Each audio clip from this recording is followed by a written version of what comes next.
అదేవిధంగా మీడియా వారికి కూడా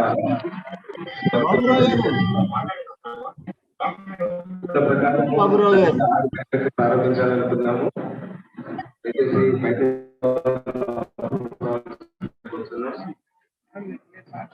రాఘవాచారి గారు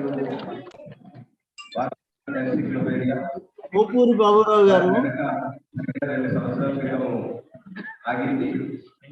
అయినప్పటికీ వారి పరిజ్ఞానాన్ని ముందుకు తీసుకెళ్లాలనే ఆశతో రాఘవాచారి ట్రస్ట్ ఏర్పాటు చేశాము.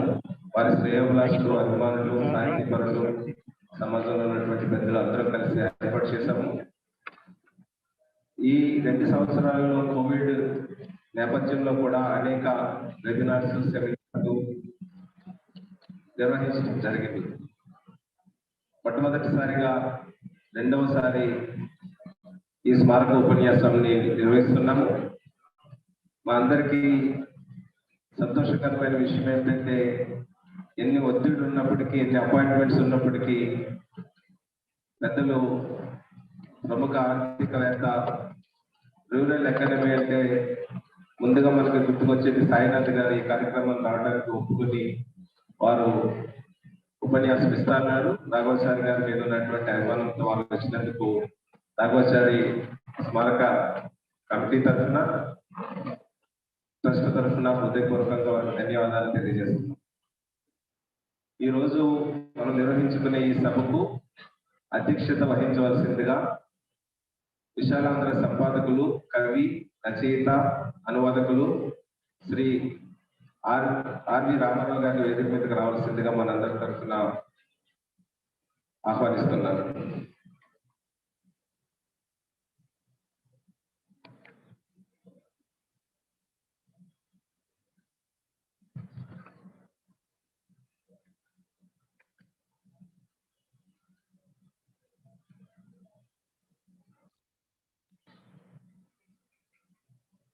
భారతదేశ వ్యవసాయ రంగ నిపుణులు, వ్యవసాయ ఆర్థిక రంగ నిపుణులు,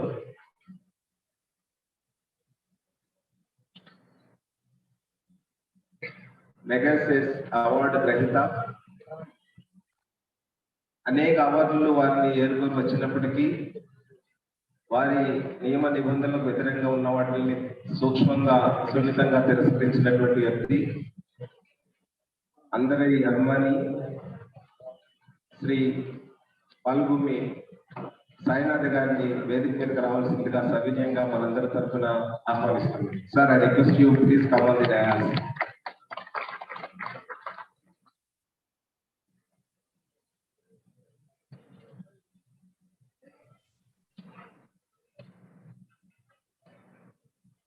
కార్యక్రమాన్ని కొనసాగించవలసిందిగా అధ్యక్షుడు వారిని మనందరి తరఫున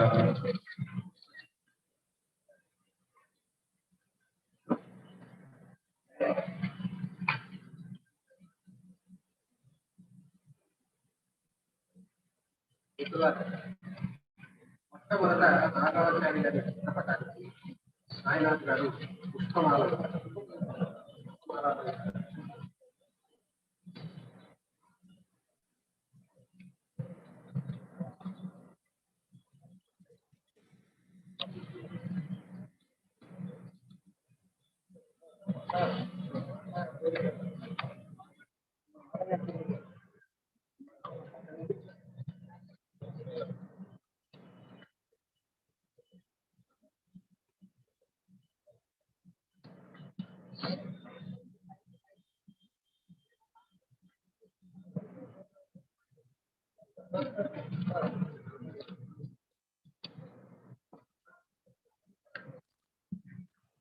जोहार कामरेड श्री राघवाचारी गारू, जोहार कामरेड श्री राघवाचारी गारू, जोहार कामरेड श्री राघवाचारी गारू।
దేశం అంటే మట్టి కాదు, దేశం అంటే మనుషులు.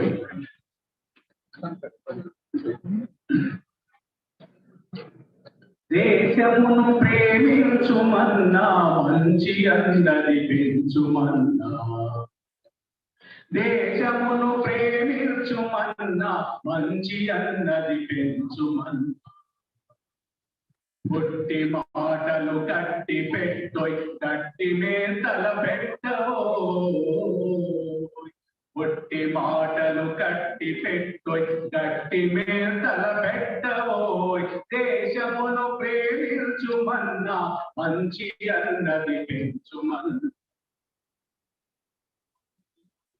పొంగి పొరలే దారిలోను పాటు పడవోయ్, ఆడి పంటలు పొంగి పొరలే దారిలో నువ్వు పాటు పడవోయ్, తిండి కలిగితే కండ కలదోయ్ కండ కలవాడేను మనిషో, తిండి కలిగితే కండ కలదోయ్ కండ కలవాడేను మనిషో, దేశమును ప్రేమించుమన్నా మంచి అన్నది పెంచుమన్నా, దేశమును ప్రేమించుమన్నా మంచి అన్నది పెంచుమన్నా,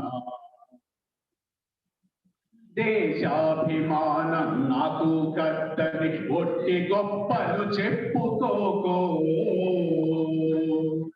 దేశాభిమానం నాకు కర్తని ఒట్టి గొప్పలు చెప్పుకోకోయ్, పూని ఏదైనా నువ్వకమే పూర్చి జనులకు చూపబోయ్, పూని ఏదైనా నువ్వక మార్గమే ఊర్చి జనులకు చూపవు.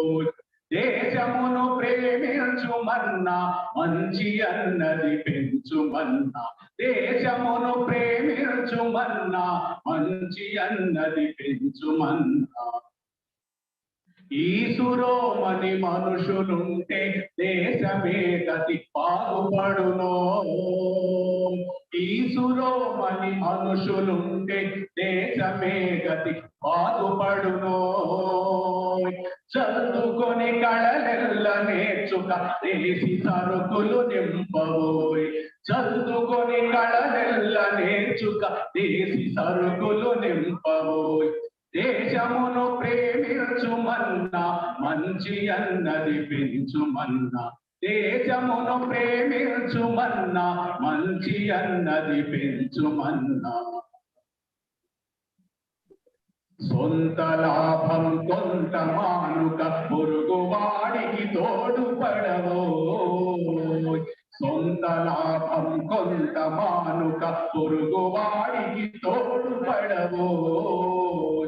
దేశమంటే మట్టి కాదు, దేశమంటే మనుషులో, దేశమంటే మట్టి కాదు, దేశమంటే మనుషులో, దేశమంటే మనుషులో.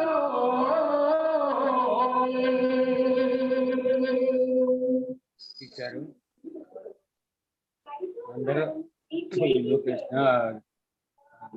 లోకల్ ఎవరో మరి నాకు క్లియర్ కనపడలేదు.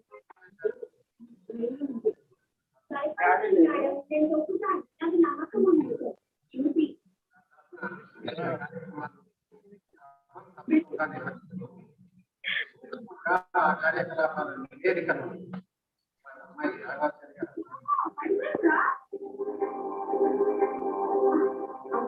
నేను పడిపోవాలని అనుకున్నాను రా, అందరూ చెప్పాను విన్నావా?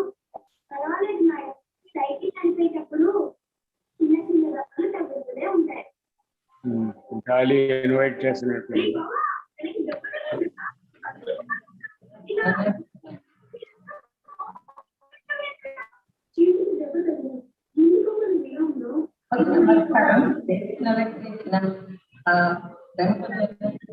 గారికి సభాసదులందరికీ నమస్కారం. ఈ రాఘవాచారి గారి ట్రస్ట్ అనేది ఎందుకు ఏర్పడింది ఏంటి అనేది క్లుప్తంగా మీరు అందరికీ వివరించడమే ఈ ట్రస్ట్ రిపోర్ట్ యొక్క ఉద్దేశం. బహుముఖ ప్రజ్ఞాశాలి, సంపాదక చక్రవర్తి, పలు భాషా కోవిదులు, న్యాయవర్తి, అంతేకాకుండా నడిచే గ్రంథాలయంగా అందరితో పుణ్యాడపడిన మా నాన్నగారు విశాలాంధ్ర రాఘవాచారి గారు మమ్మలను వారి అభిమానులందరూ నుంచి 2019 అక్టోబర్ 2వ తేదీన అమరులయ్యారు. అనంతరం ఆ తర్వాత ఆయన శ్రేయోభిలాషులు ఎంతమంది ప్రముఖులు, ఆయన మిత్రులు, అభిమానుల సూచనల మేరకు 2020 జనవరి 10వ తేదీన మిత్రులందరితో అభిమానులతో సమావేశం జరిపి వారి సూచనల ప్రకారం రాఘవాచారి గారి ట్రస్ట్ ఏర్పాటు చేయడం అయింది. ట్రస్ట్ యొక్క ముఖ్య ఆశయాలు ఇప్పుడున్న ఈ కోవిడ్ ఈ పాండమిక్ మూలాన దానికి సంబంధించిన ఆశయాలకు సంబంధించిన పనులు వేగవంతం సాగపోతున్నప్పటికీ వాటి వెనుక ముఖ్య ఆశయాలు రాఘవాచారి గారి బహుముఖ ప్రజ్ఞ అందరికీ తెలిసిన వారి సంపాదించేవాళ్ళందరిలో వెళ్ళిన ఒక చిన్న కొరత ఉండిపోయేది. అది ఆయన ఈ రచనలు పుస్తక రూపంగా బయటికి రాలేదు ముంతరాలు వారికి అందించడానికి అని. సో ఆ కొరత తీర్చడానికి రాఘవాచారి గారి సంపాద్యాలు ఇతర రచనలు అన్నింటినీ ఒక పుస్తక రూపంలో సంపుటాలుగా ప్రచురించాలనేది అంతేకాకుండా ఇతర మంచి రచయితలు సమాజాభివృద్ధికి సంబంధించిన ఇతర పుస్తకాలను కూడా ప్రచురించడం రచయితలకు అవసరమైన సహాయం చేయడము అనేది రెండో ఉద్దేశం. రాఘవాచారి గారి ప్రభావితులై చివరి వరకు కృషి చేసిన ఈ మార్క్సిస్ట్ సిద్ధాంతాల గురించి, ఆయన నమ్మిన సిద్ధాంతాల గురించి, ఆయన నిబద్ధతల గురించి ప్రజల్లో ఆయన ముందు తరాల వారిలో ప్రచారం చేయడం. నాలుగో విషయం, సమాజంలో నెలకొని ఉన్న ఇప్పుడు ఉన్న నిరాశను, శబ్దతను, మూఢాచారాలను, మూఢనమ్మకాలను తొలగించి ప్రజలను చైతన్యవంతులం చేయడం అనేది ముఖ్య ఉద్దేశాలు. ఇప్పటి వరకు దానికి సంబంధించి నిర్వహించిన కార్యక్రమాలు ఇప్పుడు అనుకున్నట్లు సభాపరంగా ఇదే మొదటి సభ కావచ్చు.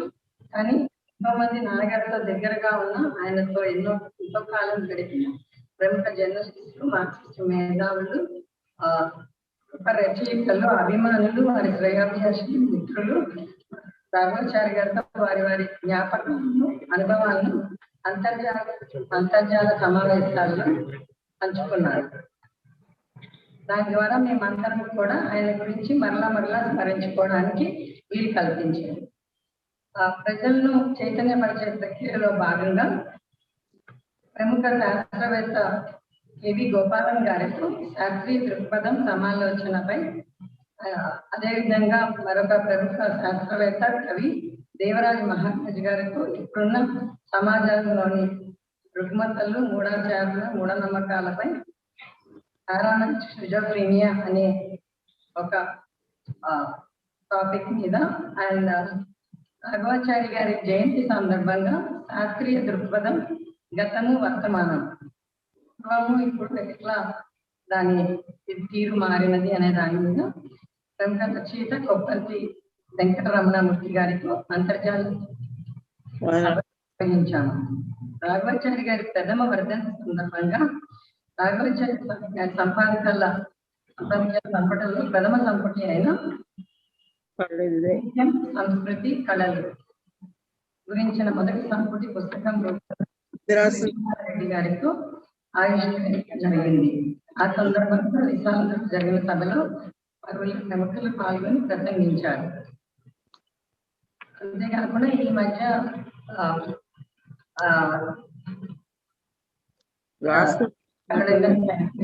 ప్రముఖ రచయిత, అభ్యుదయ రచయితల సంఘ కార్యకర్త, నిబద్ధత కలిగిన కమ్యూనిస్ట్ అయిన అదృష్ట దీపక్ సంస్మరణ సభను అంతర్జాలంగా నిర్వహించారు. పలువురు ప్రముఖులు దీంట్లో పాల్గొన్నారు. ఈ సభలన్నింటిలో ఎంతో మంది ఉత్సాహంగా పాల్గొని దాన్ని విజయవంతం చేస్తారు. ఈ కోవిడ్ కారణంగా ఈ ట్రస్ట్ కార్యక్రమాలు అనుకున్నంత వేగవంతంగా సాగపోయినా ఈ సంపాదకీయాల ప్రచురణ ఇప్పటికి ఇంకా కొంత ముందుకు వెళ్లాల్సి ఉంది. ఇవాళ ఇప్పటికి రెండో సంపుట ప్రచురణ చేయాల్సి ఉన్నది. అంటే ఈ దీంట్లో అందరూ కలవటం కుదరదు, కొంచెం వేగవంతంగా డిలే అయినదని. సంపాదకీయాల ప్రచురణలకు ఎంతో మంది మిత్రులు, అభిమానులు, శ్రేయోభిలాషులు తమ ఆర్థిక సహకారాలను అందించారు. వారందరూ హృదయపూర్వక కృతజ్ఞతాభివందనలు. సంపాదకీయాల ప్రచురణలకు ఎంతో విలువైన తమ సమయాన్ని వెచ్చించి, అంతేకాకుండా నాన్నగారి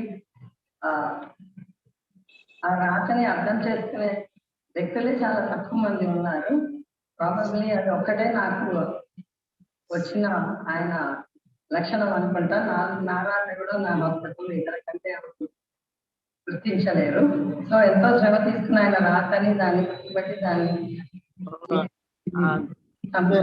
రావడంలో సమయాన్ని వెచ్చించి శ్రమ తీసుకుంటున్న ఎంతమంది మిత్రులకు కృతజ్ఞతలు. ఈ మిగతా రచనల ప్రచురణకు అండ్ ఇతర ఫస్ట్ కార్యక్రమాల నిర్వహణకు ఇప్పుడు వరకు ఈ సహాయకులు అందిస్తున్న మిత్రులు, శ్రేయాభిలాషులు ముందు కూడా మాతో ఉంటారని సెలవు తీసుకుంటున్నాను. And I'm really grateful and my heartfelt thanks to senior journalists and renowned economists with Sainath Garu for being here to share his knowledge with us, and we are really blessed with that. Thank you.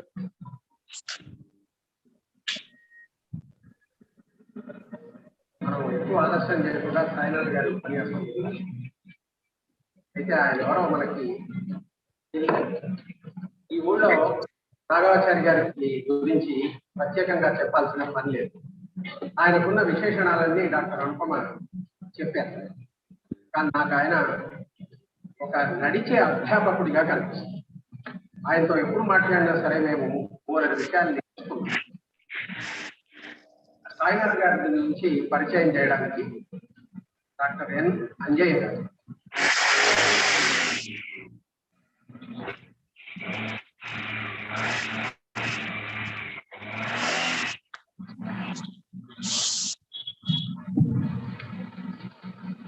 సభాధ్యక్షులు రామారావు గారు,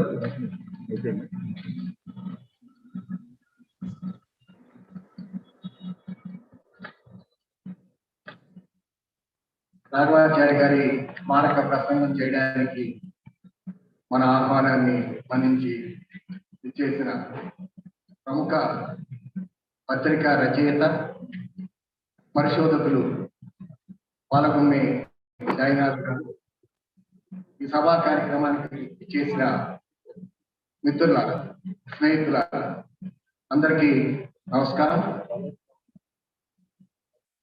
పత్రికా రచయితగా, ప్రత్యేకించి ప్రజా మేధావిగా సాయినాథ్ గారు కొనసాగిస్తున్నటువంటి వ్యాసంగం, పరిశోధన మనందరికీ పరిచయం. ఒక ప్రజా మేధావిగా గత 6-7 సంవత్సరాలుగా తాను కృషి చేస్తున్నటువంటి కొన్ని రంగాల గురించి మనం ప్రస్తావించుకుంటే, ఆ రంగాల్లో వచ్చిన చర్చ, ఆ రంగాల్లో వస్తున్నటువంటి పాలక విధానాలు మూలంగా ప్రజా జీవనం ఏ విధంగా అతలాకుతలం అవుతుందో, దాని దుష్పర్యవసనాలు ఏ విధంగా ఉంటున్నాయో విశ్లేషిస్తున్నటువంటి ప్రముఖ ప్రజా మేధావి సాయినాథ్ గారు.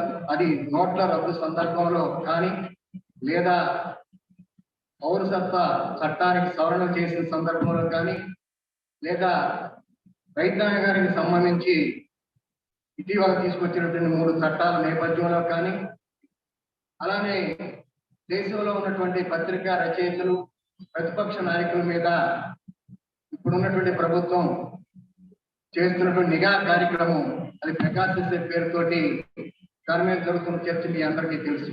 ఆ సందర్భంలో కానీ, ఇప్పుడు కొత్తగా ప్రజా ఆస్తుల్ని వ్యక్తులకి అప్పగించడానికి పెద్ద project national monetization pipeline అనే పేరుతోటి ముందుకు రాబోతుంది. ఇలాంటి సందర్భాల్లో సాయినాథ్ గారు రచయితగా, ఒక ప్రజా మేధావిగా చేస్తున్నటువంటి కృషి మనందరికీ తెలిసినటువంటిదే. అయితే వారు మద్రాసు నగరంలో జన్మించి అక్కడే లైలా కాలేజీలో విద్య తర్వాత ఢిల్లీలో ఉన్నటువంటి ప్రతిష్టాత్మక జవహర్లాల్ నెహ్రూ విశ్వవిద్యాలయంలో చరిత్రలో పట్టభద్రులై వెంటనే ఆయన పత్రికా వ్యాసంగాన్ని ప్రారంభించారు. వారి వ్యాసంగము యుఎన్ఐ తోటి ప్రారంభమై అక్కడ దశాబ్ద కాలం పాటు నడిచింది. ఆ తర్వాత ప్రతిష్టాత్మకమైనటువంటి ఆంగ్ల వారపత్రిక ఫ్రెండ్షిప్ తో ఆయన 10 సంవత్సరాల పాటు పనిచేశారు. మొదట విదేశీ వ్యవహారాల నిపుణులుగాను, ఆ విదేశీ వ్యవహారాల సంపాదకులుగా, తర్వాత ఆ వారపత్రిక డిప్యూటీ సంపాదకులుగా కూడా పనిచేశారు. ఆ తర్వాత కాలంలో హిందూ దినపత్రికలో గ్రామీణ వ్యవహారాల సంపాదకులుగా పనిచేసే క్రమంలోనే ఆయన గ్రామీణ జీవితం మీద ప్రత్యేకమైనటువంటి కృషి చేయడం మొదలుపెట్టి, ఏ విధంగా మారినటువంటి ఆర్థిక పరిస్థితులు, విధానాల నేపథ్యంలో ప్రత్యేకించి 1991 జూన్ తర్వాత నూతన ఆర్థిక విధానాల పేరుతో దేశంలో ప్రారంభమైనటువంటి విధానాల మార్పు నేపథ్యంగా ఆయన మనందరికీ ఒక ప్రత్యేకమైనటువంటి విషయం చెప్పింది ఏమిటంటే, 91కి ముందు పత్రికా వ్యాసంగం వేరు, 91 తర్వాత పత్రికా వ్యాసంగం వేరు, 91 తర్వాత ఈ విధానాల మార్పు ఫలితంగా వచ్చిన పత్రికా వ్యాసంగం, పట్టణ ప్రాంతాల్లో ఉన్నటువంటి శిష్ట వర్గీయుల అభిలాష, వారి వినోద కార్యక్రమాలు లేదా వారి వినిమయ సంస్కృతి చుట్టూత మొత్తంగా పత్రికా వ్యాసాలను తిరుగుతూ ఉంది. తద్భిన్నంగా భారతదేశ గ్రామీణ వ్యవస్థని పట్టించుకోవాల్సిన అవసరం ఉంది. ఆ గ్రామీణ ఆర్థిక వ్యవస్థ దాని ఇబ్బందులు పట్టించుకోవడం ద్వారా విధానాలలో రావాల్సిన మార్పుల గురించి చెప్పడమే తన కర్తవ్యంగా భావించి ఆయన వృత్తి జీవితం 40 సంవత్సరాలు దాటినప్పటికీ ప్రత్యేకించి గత 3 శతాబ్దాలుగా ఈ గ్రామీణ వ్యవహారాలకు సంబంధించి ఆయన చేస్తున్న పరిశోధన రచనా వ్యాసాన్ని తీసుకొని చూసినట్లయితే వారు భారతదేశ ఆత్మగా పరిగణించబడుతున్నటువంటి గ్రామీణ ఆర్థిక వ్యవస్థ అది ఏ రకమైనటువంటి స్థితిలో ఉంది, దాన్ని బయట వేయవలసిన అవసరం ఏంటనేటువంటిది అనే విషయానికి ఆయన రచనా వ్యాసాంగం దర్పణం పడుతూ ఉంది. ప్రత్యేకించి ఆయన గ్రామీణ ప్రాంతాల్లో కరువు, కాటకాలు, దారిద్ర్యం, అసమానతలు ఇలాంటి సమస్యల మీద ఆయన 1,00,000 కిలోమీటర్లు దేశంలో ఉన్న 5 రాష్ట్రాల్లో ప్రతి కరువు పీడిత ప్రాంతాల్లో ప్రయాణం చేసి అందులో ఒక 5,000 కిలోమీటర్ల కాలినడకతోటి 2 రకాలైనటువంటి రవాణా సౌకర్యాల ద్వారా ప్రయాణించి భారత గ్రామీణ ఆర్థిక స్థితి ఎలా ఉందనేటువంటి విషయాన్ని మనకి పుంఖాను తన రచన ద్వారా దేశం ముందు నిలిపినటువంటి వ్యక్తి. ఆ వ్యాసాల్లో కొన్ని భాగమే మనకి everybody loves a good rock అనే పేరుతోటి 1996లో ప్రచురితమైంది. అది నాకు తెలిసి ఇప్పటికి 43 ముద్రణలు పొందినటువంటి గ్రంథం ఈ 25 సంవత్సరాల కాలంలో. దాన్నే 2013 సంవత్సరంలో బెంగళూరు లాంటి ప్రతిష్టాత్మకమైనటువంటి ప్రచురణ సంస్థ పెంగ్విన్ క్లాసిక్ గా ప్రకటించినటువంటి రచన. అది ప్రతి ఒక్కరూ చదవలసినటువంటి రచన. అంటే గ్రామీణ భారత హృదయాన్ని, దాని ఆత్మను పట్టుకోవాలంటే అది ఏ రకమైనటువంటి స్థితిలో, అంటే ఎంత దుస్థితిలో ఉందనేటువంటి విషయాన్ని అర్థం చేసుకోవాలనే దానికి అది ఒక అనివార్యమైనటువంటి రచన. అది చదవలసిన అవసరం మనందరి మీద ఉంది. ఈ గ్రామీణ ప్రాంతాల్లోని అసలైన దారిద్ర్యం, అక్కడున్న అసమానతను పట్టించుకొని పనిచేయాల్సిన అవసరాన్ని గుర్తించే తన వ్యాసాంగాన్ని, తన పరిశోధనని అటువైపు మరలించినటువంటి వీరి కృషికి గుర్తింపుగా అనేక జాతీయ, అంతర్జాతీయ పురస్కారాలు లభించాయి. 50 పైగా లభించాయి. అయితే వాటన్నిటినీ మీ ముందు ఇక్కడ ఉంచడానికి సమయం లేదు కనుక వారు కరువు గురించి చెప్పినట్టు ఒక మాట చెప్పి ఆ పురస్కారాల్లో కొన్ని వివరాలు మీ ముందు నుంచి నేను మీ మధ్య సాయినాథ్ గారి ప్రసంగం మధ్య నిలవకుండా ఇక్కడ వేదిక నుండి దిగుతాను. కరువు కాటకాలు గతంలో సంభవించాయి. అవన్నీ కూడా ప్రకృతి వైపరీత్యాల వల్ల మరొక కాలంలో సంభవించాయి అనుకునేవారు. కానీ అది ప్రభుత్వ విధానాల వైఫల్యం మూలంగా ఆ కరువు కాటకాలు సంభవించాయనే విషయాన్ని అమాత్య సేన్ లాంటి వారు, జాన్ రిడ్ లాంటి వారు, అనేక మంది ఆర్థికవేత్తలు తర్వాత కాలంలో పరిశోధన చెప్తూ వచ్చారు. కానీ ఇప్పటి గ్రామీణ పరిస్థితులను తీసుకున్నా కూడా అక్కడ సంభవించే కరువు కాటకాలు లేదా పంటలు లేకపోవడం అనేటువంటివి ప్రకృతి వైపరీత్యాల కంటే కూడా మానవ తప్పిదాల మూలంగా, ప్రత్యేకించి ప్రభుత్వ విధానాల మూలంగా ఏ విధంగా జరుగుతున్నటువంటి విషయాన్ని ఆయన తన వ్యాసాంగం ద్వారా మరొకసారి చాలా ప్రబలంగా నిరూపించినటువంటి రచయిత. అందుకనే అమర్త్య సేన్ లాంటి వారు కూడా ఈరోజు గ్రామీణ ఆర్థిక వ్యవస్థ ఇలాంటి విషయాల్లో మనం ఎవరినైనా చూడాలి, ఎవరి రచనైనా చదవాలంటే అది సాయినాథ్ గారు లాంటి వారి రచన చదవాలని అమర్త్య సేన్ లాంటి ఒక అంతర్జాతీయ ఖ్యాతిగాంచిన ఆర్థికవేత్త చెప్పారంటే వారి పరిశోధన పాఠం ఎంత లోతైంది, ఎంత గంభీరమైంది, ఎంత విస్తారమైంది, సమకాలీన గ్రామీణ భారతాన్ని బయట వేసుకోవడానికి అది ఎంత స్ఫూర్తిదాయకమైందని అర్థం చేసుకోవడానికి ఇది ఒక ఉదాహరణ కాదు. అందుకనే ఆయన చేసిన పరిశోధన మూలంగా తమిళనాడు, ఒరిస్సా, మధ్యప్రదేశ్ లాంటి రాష్ట్రాల్లో వారి విధానాలు మార్పుకి వారి పరిశోధన కారణం ఏంటంటే ఆ పరిశోధన ప్రభావశీలత ఎంత గొప్పదో మనం దీన్ని బట్టి అర్థం చేసుకోవచ్చు. అలాగే మన ఆంధ్రప్రదేశ్ లో, ఉమ్మడి ఆంధ్రప్రదేశ్ లో అగ్రికల్చర్ కమిషన్ అనేది ఏర్పాటు కావడానికి కూడా వెనక కీలకమైనటువంటి వ్యక్తి సాయినాథ్ గారు. ఆ తర్వాత వారు ఈ పత్రికా రంగం తప్పుకొని గ్రామీణ భారతానికి సంబంధించిన సమస్త సమాచారాన్ని భవిష్యత్తు తరాలకి అందించడానికి ఒక నిధి ఏర్పాటు పేరుతోటి People's Archive of Rural India అనే పేరుతో ఒక సంస్థను స్థాపించారు. ఆ సంస్థను స్థాపించి తన నిధులతోటే లేకపోతే ఇతర స్వచ్ఛందంగా ఎవరైనా ముందుకు వచ్చి అంటే ప్రభుత్వం కార్పొరేట్ సంస్థలు ఇచ్చే నిధులు కాదు, అలాంటి నిధులతో దాన్ని నడపాలనే లక్ష్యం తోటి దాన్ని ప్రారంభించి దాని ద్వారా ఇప్పుడు సమాచారాన్ని పోగేస్తూ 10 పైగా భారతీయ భాషలో సమాచారాన్ని స్వచ్ఛంద కార్యకర్తలు అందించడానికి వీలుగా ఆ నిధి ఇప్పుడు 1914లో ప్రారంభమై 16 నుంచి వేగవంతమై ఇప్పటికి కొనసాగుతూ ఉంది. ఆ మధ్య కోవిడ్ సందర్భంగా వలస కార్మికుల గురించి సమాచారం అడిగితే భారత ప్రభుత్వం దగ్గర ఎంతమంది వలస కార్మికులు ఉన్నారన్నట్టు సమాచారం ఉందో లేదో తెలియదు కానీ లేదని చెప్పారు.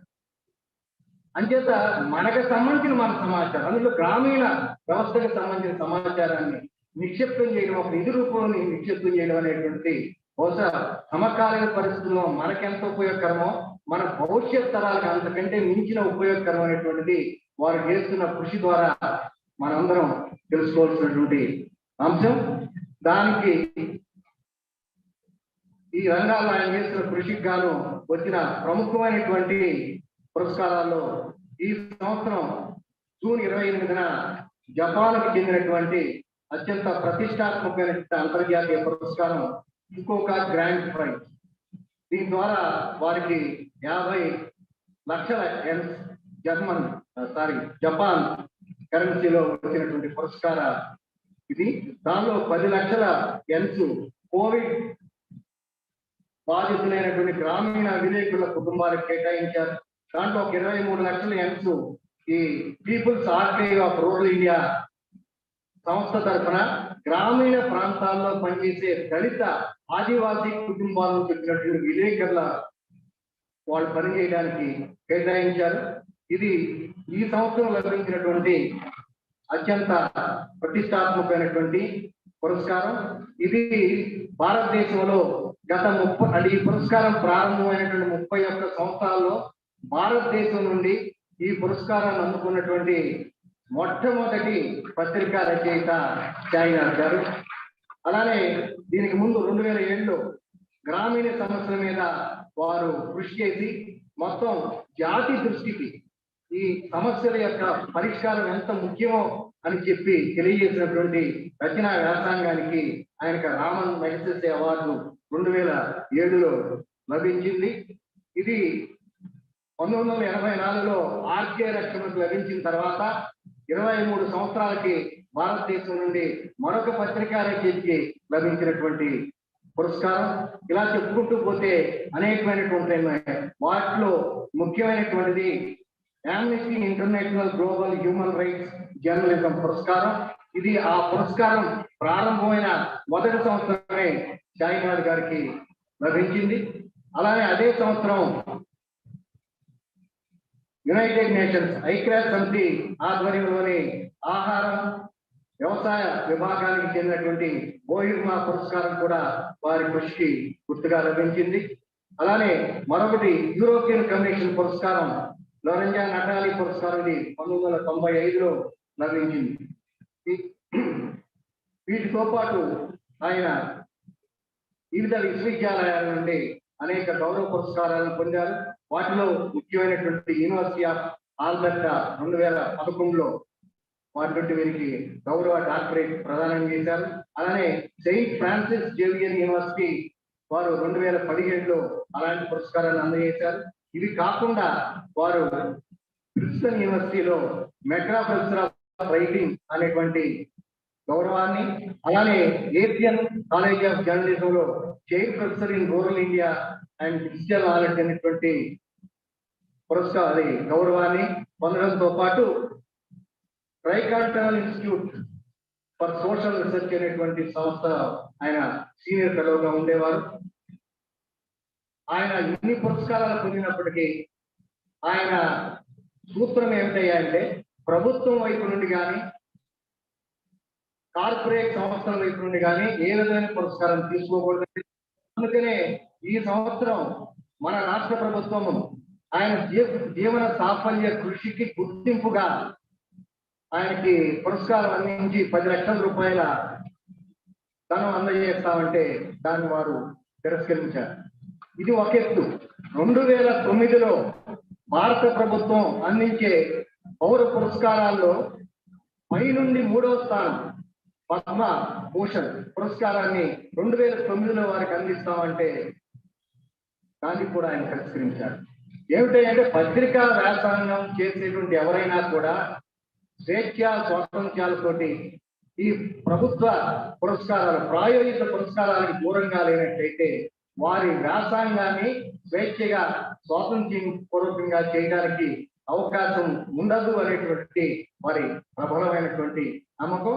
ఆ దిశగా ఇన్ని రంగాల్లో కృషి చేస్తూ ఉన్నటువంటి సాయినాథ్ గారు పత్రికా రచయితగానే కాదు ప్రజా మేధావిగా వారు చేస్తున్న ఈ బహుముఖ కృషి మనందరికీ ఒకసారి ఈ సందర్భంగా గుర్తు చేసుకోవడం అవసరం అనే దాంతో కొద్ది సమయాన్ని వెచ్చించి నేను ఈ విషయాలు మీ ముందు ఉంచాను.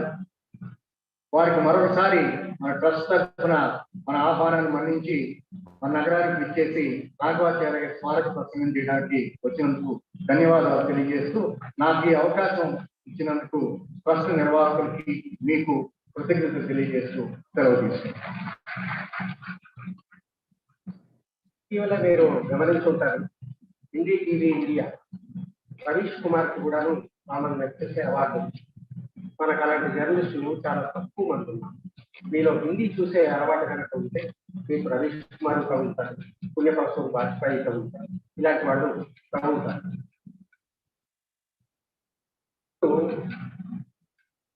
కోవిడ్ నేపథ్యంలో ప్రసార మాధ్యమాలు అసమానతలు అనే అంశం మీద సాయినాథ్ గారు మాట్లాడతారు.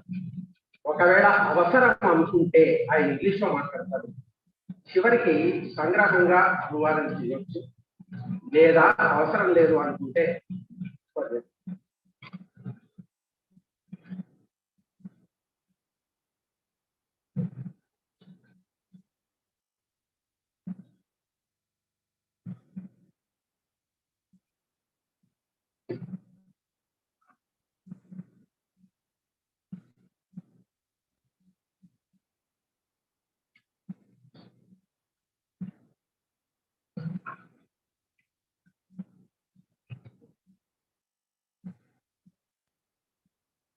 Thank you. I'm very honored to be here to deliver the Raghavachari Garu Memorial Lecture.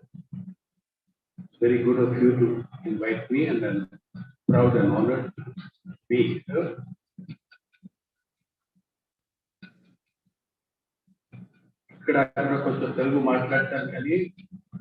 The reason I want to speak in English is that I will take much longer in Telugu, and my Telugu is very bad. Okay, one of the things I'm proud of my home state. ఇంతవరకు మన ఆంధ్రప్రదేశంలో ఇంతవరకు ఎప్పుడు linguistic rights జరుగుతుంది. నేను మా తెలుగులో మాట్లాడితే so అందుకే నేను కొంచెం ఇంగ్లీష్ లో మాట్లాడతాను. ఏదైనా డిఫికల్టీ ఉంటే మీరు you can just ask me and interrupt. You can interrupt and ask.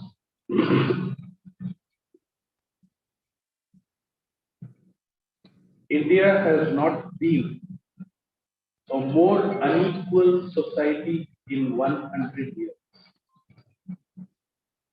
The last time we've seen the levels of inequality in different sectors is at the height of the British Raj. 1921-20, around there. That level, those levels of inequality, we have reintroduced in a very big way. In the end, accidentally, 1991 నుంచి our economic policies and policies, whether UPA government or NDA government, there is a difference between UPA and NDA government, very big differences, but broad economic policy that we have followed since 1991 has constructed the inequality. the inequality by design, inequality, planned inequality, planned inequality. You look at how they are privatizing every source of public wealth. Could LIC could line hundreds of millions of Indians depend on their savings in LIC, annuities, policies. That could have also been the private sector.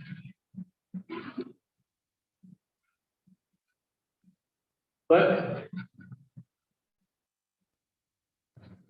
you can say that NDA,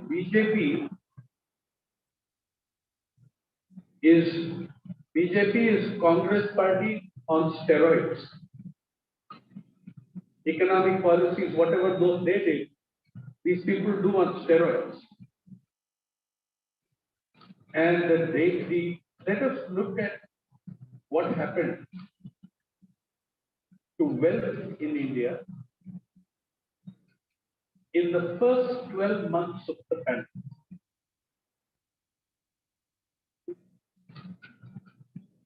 In the first 12 months of the pandemic, Government of India acknowledges GDP shrank by 7.7%.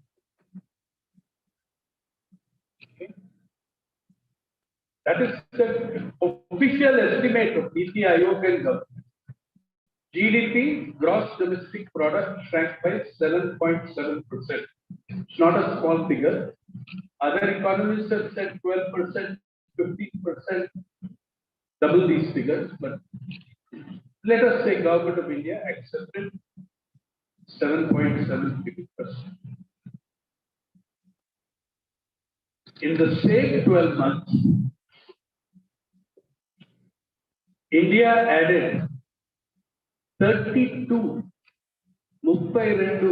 new billionaires, dollar billionaires, bringing our total dollar billionaires to 140. In 2020, it was 102. 2021, it is $140 billionaires. And these 140 individuals doubled their wealth in the first 12 months of the year. Double chase figure $596 billion. $596 billion is the declared wealth of the 140 richest individuals.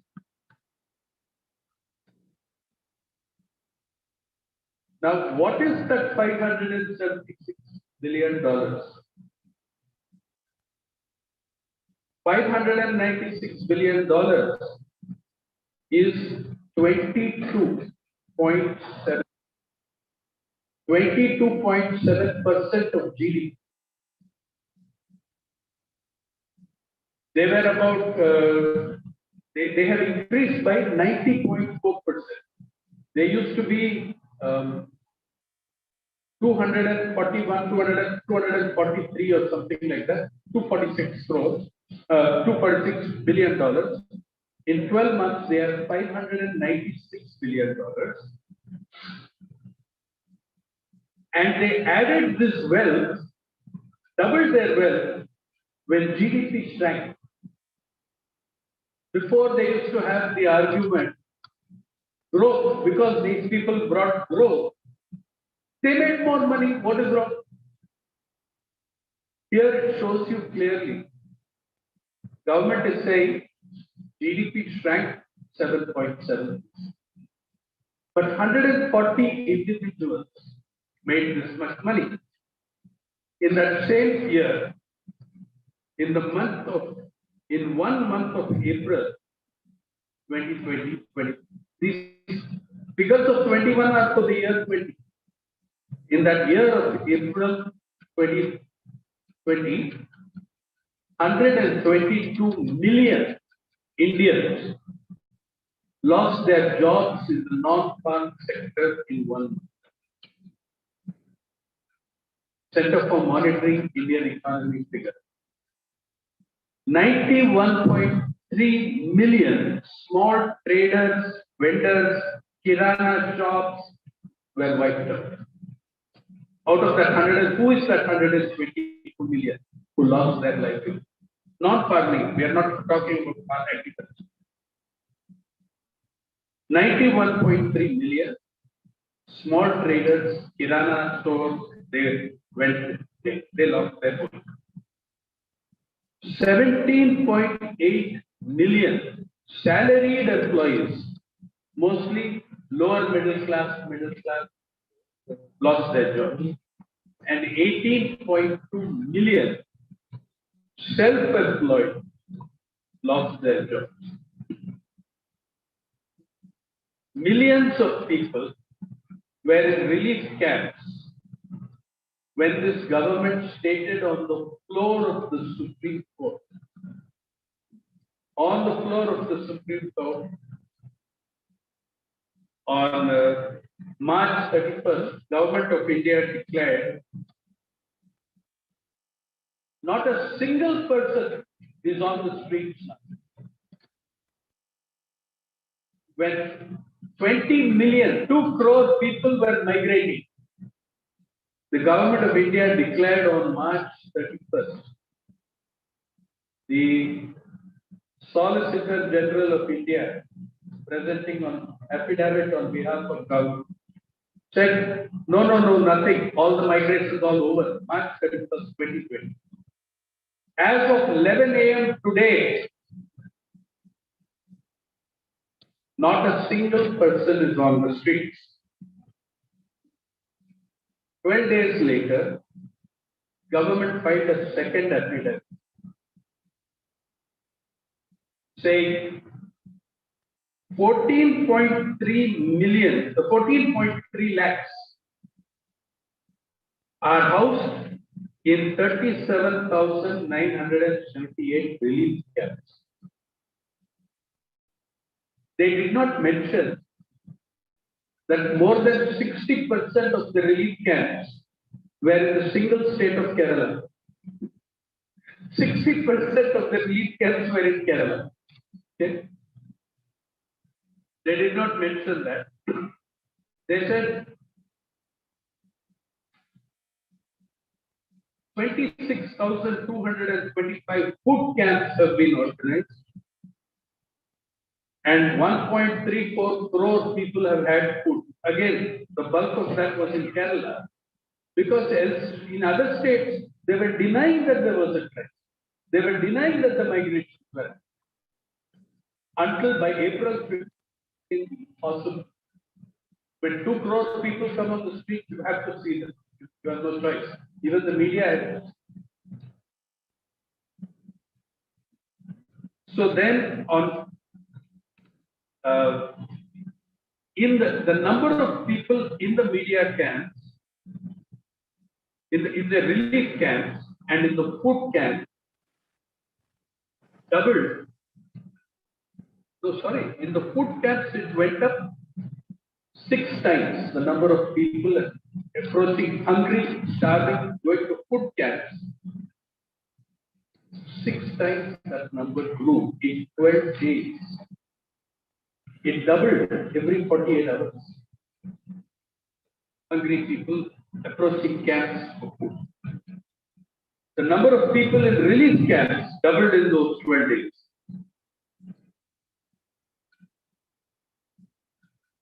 Then the government was given advice by every humane economist, even capitalist economists, about spending much more, doing something for the dispossessed. Nothing. They did not even invest more money at that point in Narega. Also, they did not invest. They did spend money. Same government remained committed to spending 20,000 crores, 24,000 crores on the central vista area, but it could not do anything.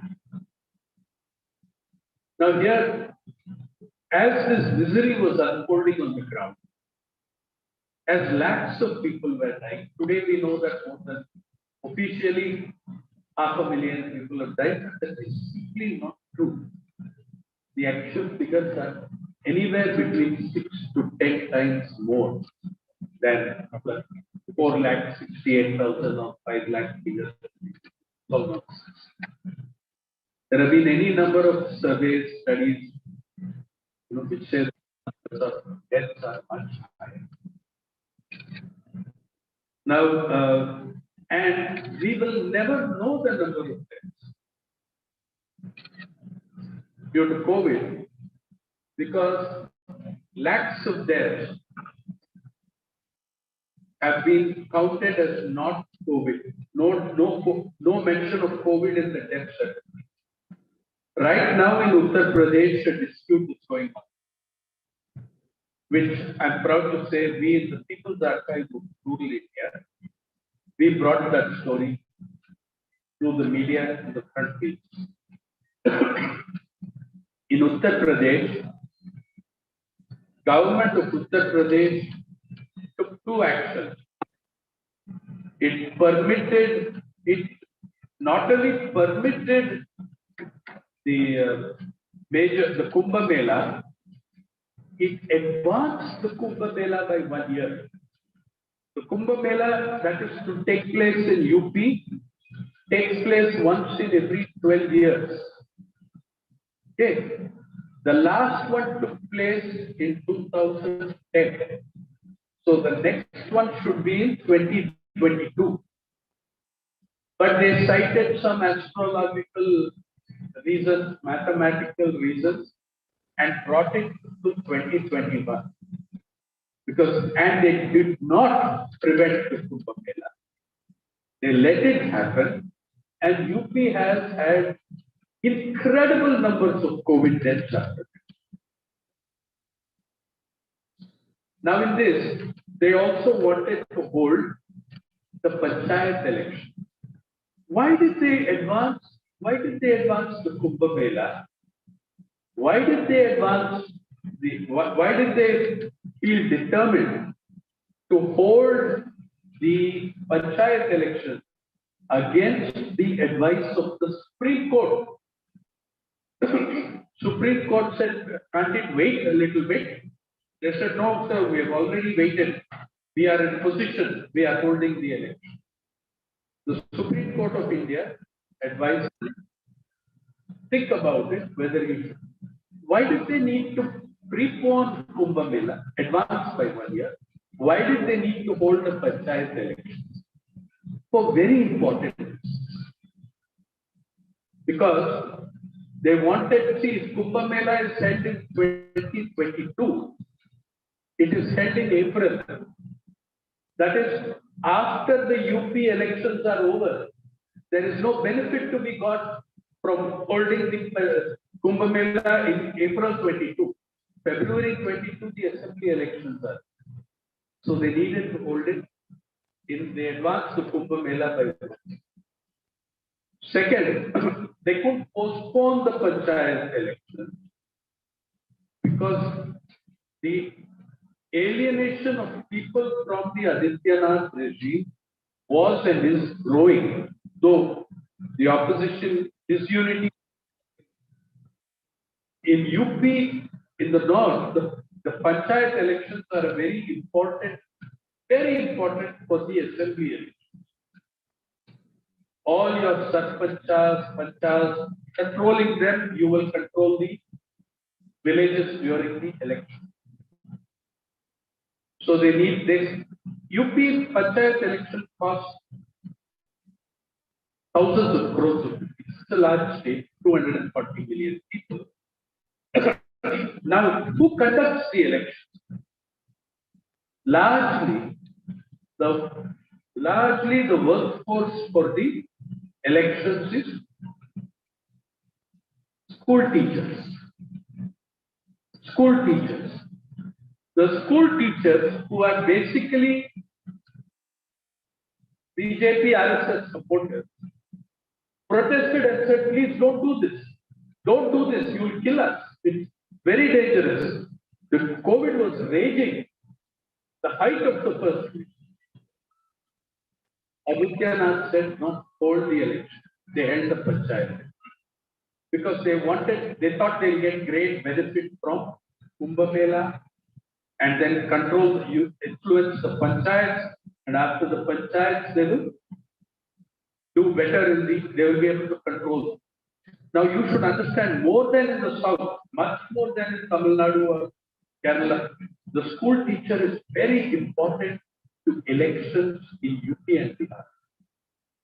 They are the polling agents, they do the counting. The bulk of people, in the south you will have LIC workers, clerks from public sector, school teachers. You'll have a mix of people. In UP and Bihar, overwhelmingly now, and by the way, overwhelmingly the school teachers of UP are Brahmins. Overwhelmingly. That is their traditional, their fortress. Especially since Kalyan Singh's regime, which was very clever. The first act was not pulling down Babri. The first act the Kalyan Singh government did was to appoint 30,000 primary school teachers. Since then, they have a stranglehold on the appointments. Anyway, they forced the school teachers and the result of it was that more than 2,000 school teachers are there. Now, when we brought out the story, we published up to 1,631 names. Now we have accounts from the widows or the widowers of the school teachers, how they were getting orders that fellow is on his deathbed, is on ventilator, and the election commission officer authority is calling to find out why you have not reported for duty for the third phase. And when the wife says, my husband is dying on his bed, he's on ventilator, you know what they said? Send us a photograph. Send us a photograph to show. She sent the photograph. He died 12 hours later. We have published that. So so this is the devastation in the BJP and BJP allied states. Just complete devastation. Everything kept open. They closed all the schools, by the way, but they insisted that the school teachers work in the election. So this is the level of, asymmetrical treatment of different classes of society. Now they are very worried that in the coming UP elections, now they are making declarations, concessions to the teachers and saying, yes, we will pay very high compensation. But you know the problem? None of them has a death certificate saying COVID. Nobody has a death certificate saying COVID. 10% of them have certificates saying COVID. The rest don't have. So how many? That's what the point I'm trying to make is, we don't know how many million people are there. We don't know. Official figure tells us 4 lakhs and something or 5 lakhs. Your guess is as good as mine. We don't know. Many, whether it's Lancet or it's the Johns Hopkins University, who has monitored COVID deaths everywhere, they are saying 6 times to 12 times more than your figure, the number of deaths. But this is how it was conceived. This is the kind of problem you had. We had the greatest rise in hunger in 2020, late 2020. More Indians were hungry than before the Green Revolution. than in the 1960s. And you can see all the studies are showing sharp rise in malnourishment, very sharp rise. India's standing in the global hunger index of the International Food Policy Research Institute. Every year for 20 years, we put a ranking. India's ranking is always bad because we have so many hundreds of millions of people who are hungry. And just before the pandemic,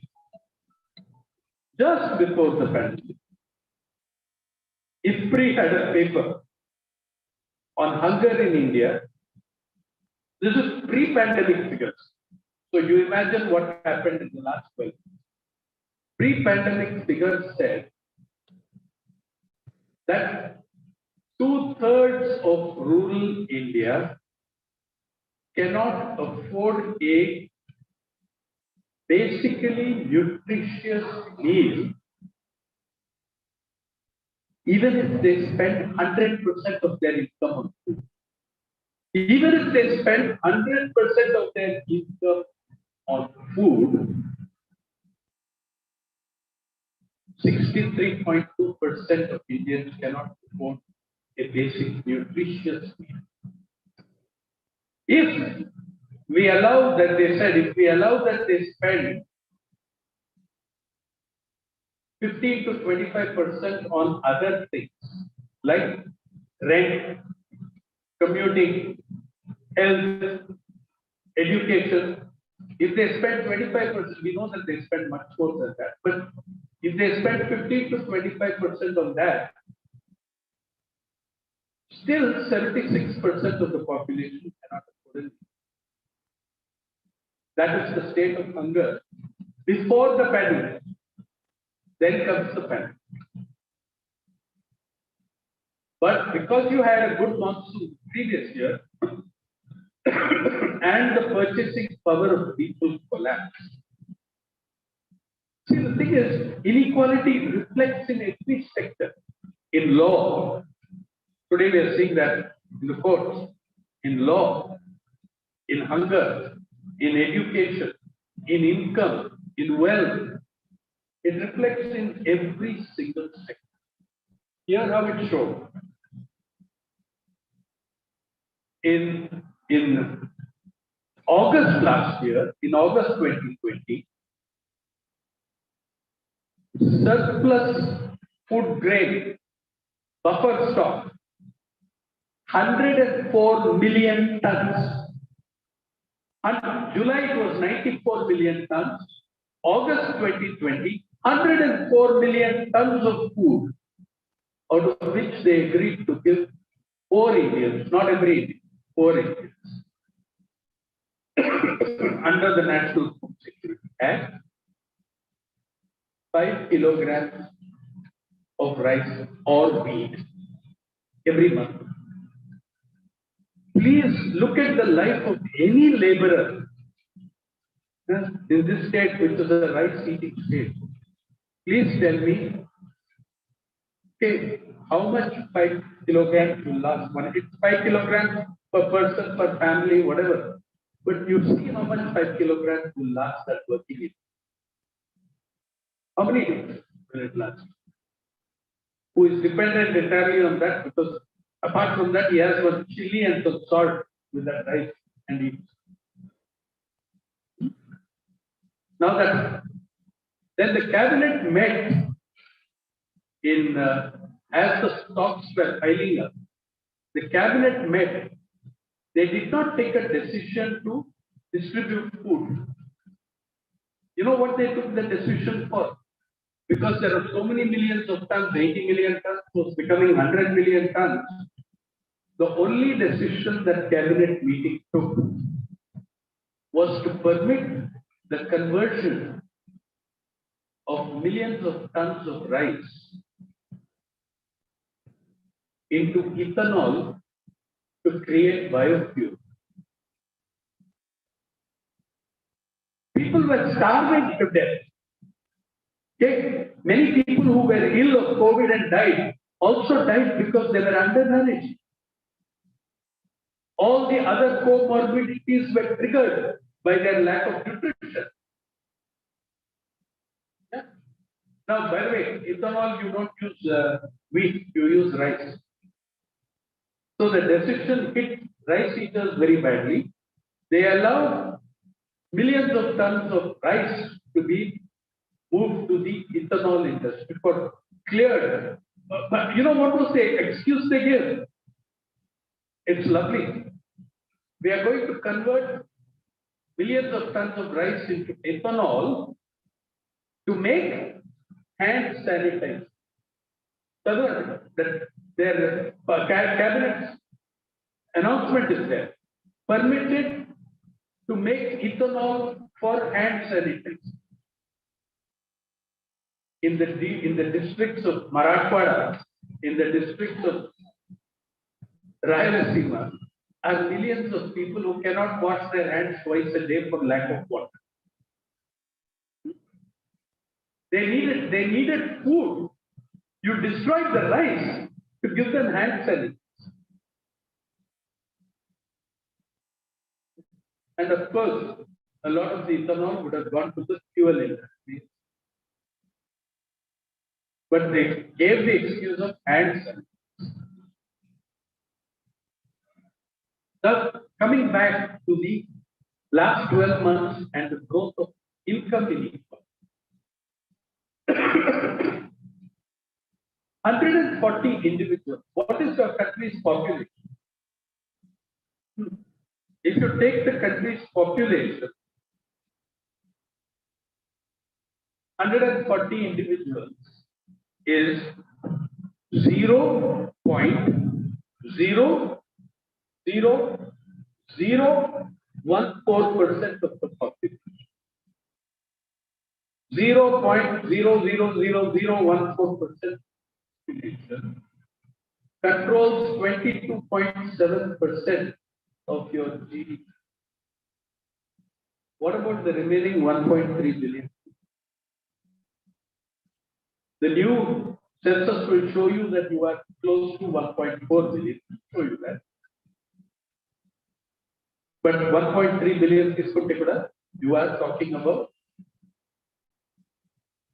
microscopic minority of the population who made this money when millions of people were in relief camp, who made this money when lakhs of people, we don't know how many, died of COVID, who made this money when millions of people, 122 million people lost their jobs, who made this money when the country's economy contracted by 7.7%. That is inequality. And all our newspapers celebrated New India, more billionaires. Please also let us look at the billionaires. It's very interesting. The 5 richest Indians are all Gujaratis. All the 5 richest Indians, okay? Ambani, Adani, Sanghvi, Premji, and Palonji, Shakur Palonji. The top 5 at the same 12 months when they have emerged as the 5 richest Indians, they have been on the list before, and the top one was always the top one. No, actually, Premji is a bit different. He has given away 2/3 of his wealth. Therefore, he fell from rank 1 to rank 5. But here's the thing: the top 5 top 5 Indian billionaires are Gujaratis. However, that state has declared a virtual nutritional emergency for children. The malnourishment of children in Gujarat is so bad. Let me read you the numbers. In Gujarat, the number of stunted children, percentage of stunted children, in 2015-16, it was 38.5. In 2019-20, National Family Health Survey number 5. It is 39.2. It has gone up. Then the severely wasted, heavily underweight children. 2016, 9.4%. 2020, 10.6%. Number of anemic children, Gujarat, 15-16, 62.6%. In National Family Health Survey number 5, I think they rank number 1. 79.7% of children in Gujarat are anemic. Yeah. You know, I remember when Mr. Modi was going to declare his candidacy for Prime Minister, and he was even the 2015-16 figures were a shock. I wrote an editorial on his statement there. When he was asked by reporters, sir, malnourishment is so severe amongst girls below 36 months of age. Malnourishment is so severe amongst girls below 36 months of age. He said, what to do, you know, our Gujarati girls, they don't listen to their mothers, they become very figure conscious. Are 36-month-old babies? They want to be fashion models. 36-month-old babies. Where are you living? I wrote a piece called the Modi Index. That the children who are malnourished in Gujarat all have aspirations of being fashion models and anorexic. This was his reply to the reporters, and a public statement that they don't drink enough milk, they're scared of putting on weight, they don't listen to their mothers. And that is for, the figure was for girls below 3 years of age. Now it has increased and worsened since then, but now the media does not ever ask him a question. Please know this. This is the only democracy in the world. The only democracy in the world where the Prime Minister has never held a press conference. Never. You know, the first thing that struck me, the Taliban held 3 press conferences in Kabul immediately. And I held one regularly ever since then. I'm terrified of those guys. But, you know, they held a bloody press conference. You are the leader of the world's greatest democracy. You're bragging all the time on how great your democracy is. You haven't faced. I think that they're waiting for another 12-15 months. By that time, what remains of independent media will be collapsed. All of us will go. Then their own press conference. There won't be any difficulty. Nobody will ask them hard questions. Everybody will be singing Modi Nam. So this is the thing. Your country from 2014 has not, the Prime Minister has not held a press conference. 2-term Prime Minister.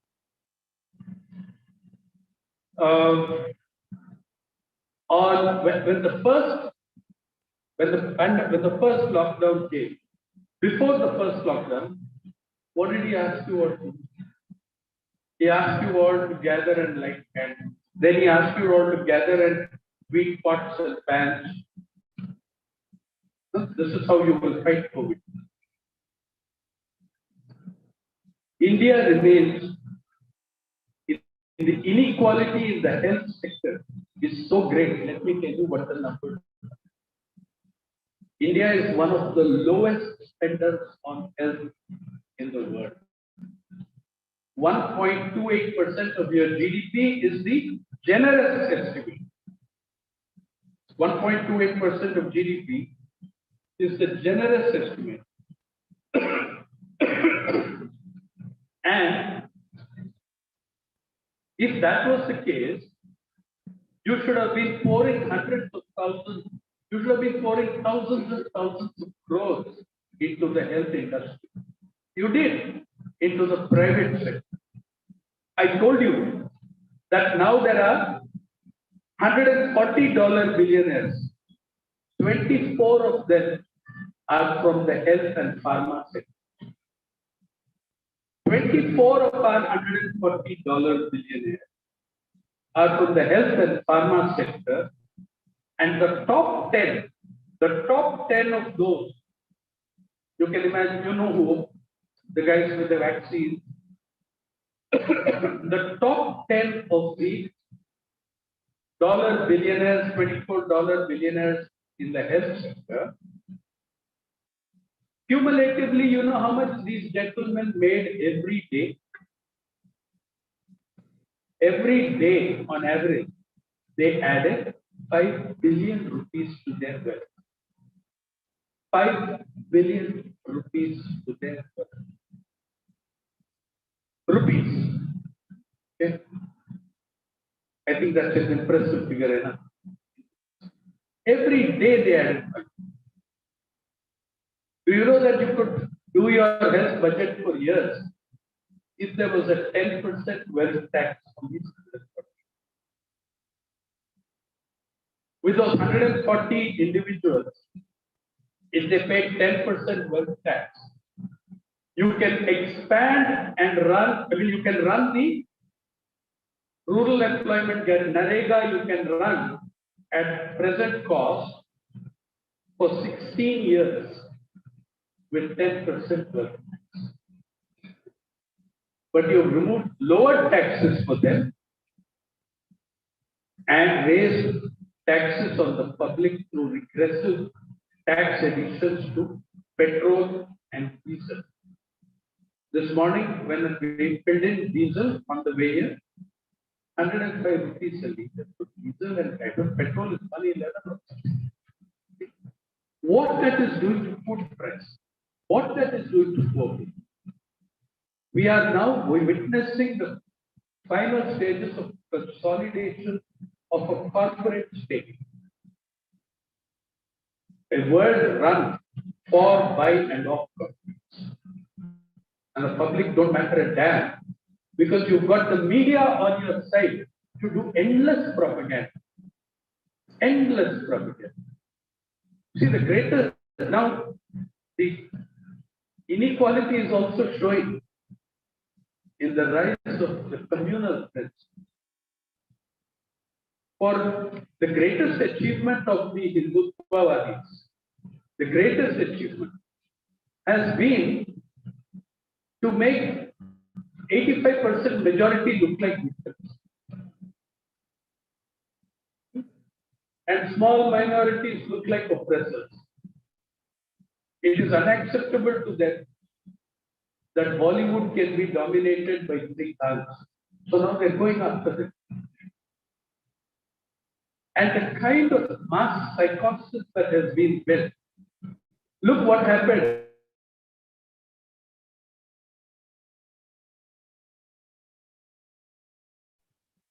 in the T20 World Cup. Pakistan had a fantastic team. The Indian captain acknowledged it and said so. That they played brilliantly, they outplayed us. Thousands, tens of thousands of hate mails, hate tweets on social media directed at Muhammad Shami, the Muslim in the team. Muhammad Shami has won you some of your greatest test victories, some of your greatest one-day victories. Yeah, but he's a Muslim who betrayed India to Pakistan, and therefore we were defeated in it. Have you seen these tweets? How demoralizing it is to them. The thing is, they are living up to the ideology of Golwalkar Guruji and Hedgewar to assert minorities have to accept, either leave the country or accept an existence as second-class citizens, as Golwalkar Guruji said. if they remain in India, they must accept life as second-class citizens. They are showing the Muslims and Christians and other minorities countries. Atrocities against scheduled castes and scheduled tribes have swung upwards very sharply, particularly in the BJP ruled states. Whether it is social equality, whether it is the social sphere, the economic sphere, the legal sphere, you just look at the way it has all happened. But in summary, if you just look at the economic sphere, the billionaires, let me, you know how you watch on your TV, the ticker, Dalal Street, Nifty, Stock Exchange, Sensex. Let me give you a picture of what happened in that imagery.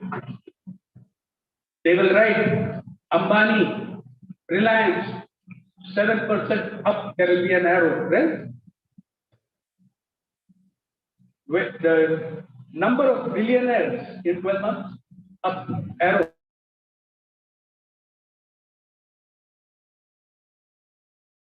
Wealth up by up, arrow, 90.4%. Ambani's wealth up by 129%. Adani's wealth up by 467%, and he is still not even 2/3 of Ambani. But he has grown from a smaller base, and Adani is up by 467. Indian economy is down by 7.7. That is the kind of situation you face. And look at the inequality. See, your media, because I have to bring that up, and how the media handle. You know, in this year, in December, and again next April, we will celebrate the 200th anniversary of the real Indian press. I don't count Britishers, Dickie's, Gazette, all that nonsense and those tabloid stuff, which I don't count as Indian journalism. The true heroism of Indian journalism began in December 2020, December 1821, and the second part of it came in April 1821, when Raja Ram Mohan Roy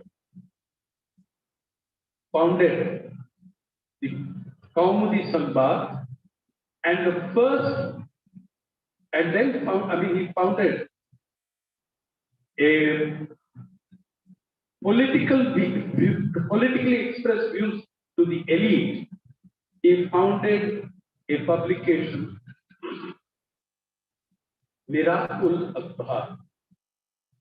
Please note that Raja Ram Mohan Roy was equally fluent in writing in 10 languages, including English and French.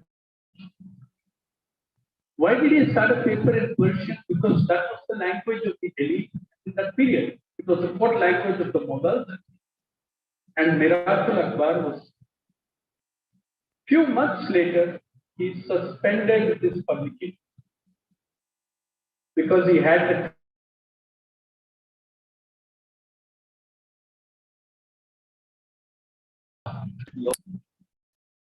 on a very particular case of a farmer, like today, then also it was a farmer. The district magistrate of Jessore ordered the whipping of a farmer who died from the whipping. And Raja Ram Mohan Roy wrote the first truly political editorial in a national magazine, condemning the magistrate, calling on the Supreme Court to take. You know what happened?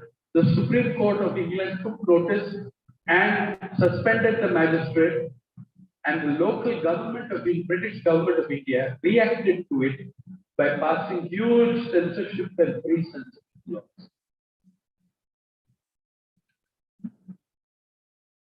200 years later, independent journalism is as isolated as it was in the time of Raja Ram Mohan Roy.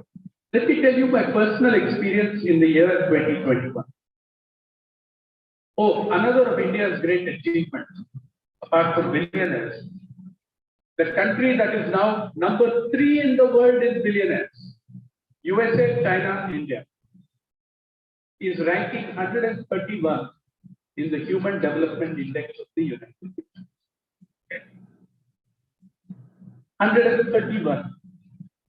In the Global Hunger Index, you are ranking 101 out of 116, and half the African countries are doing better.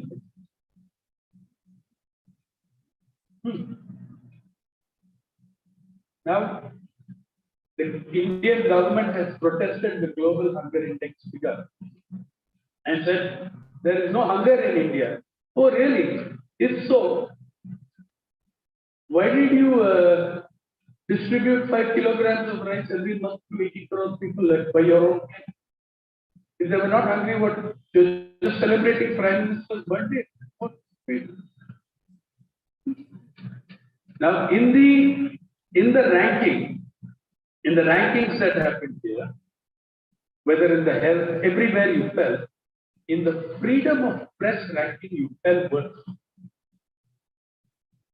There is a World Press Freedom Index coming out of Paris from an organization, a non-governmental, non-profit organization called Reporters Sans Frontières, Reporters Without Borders.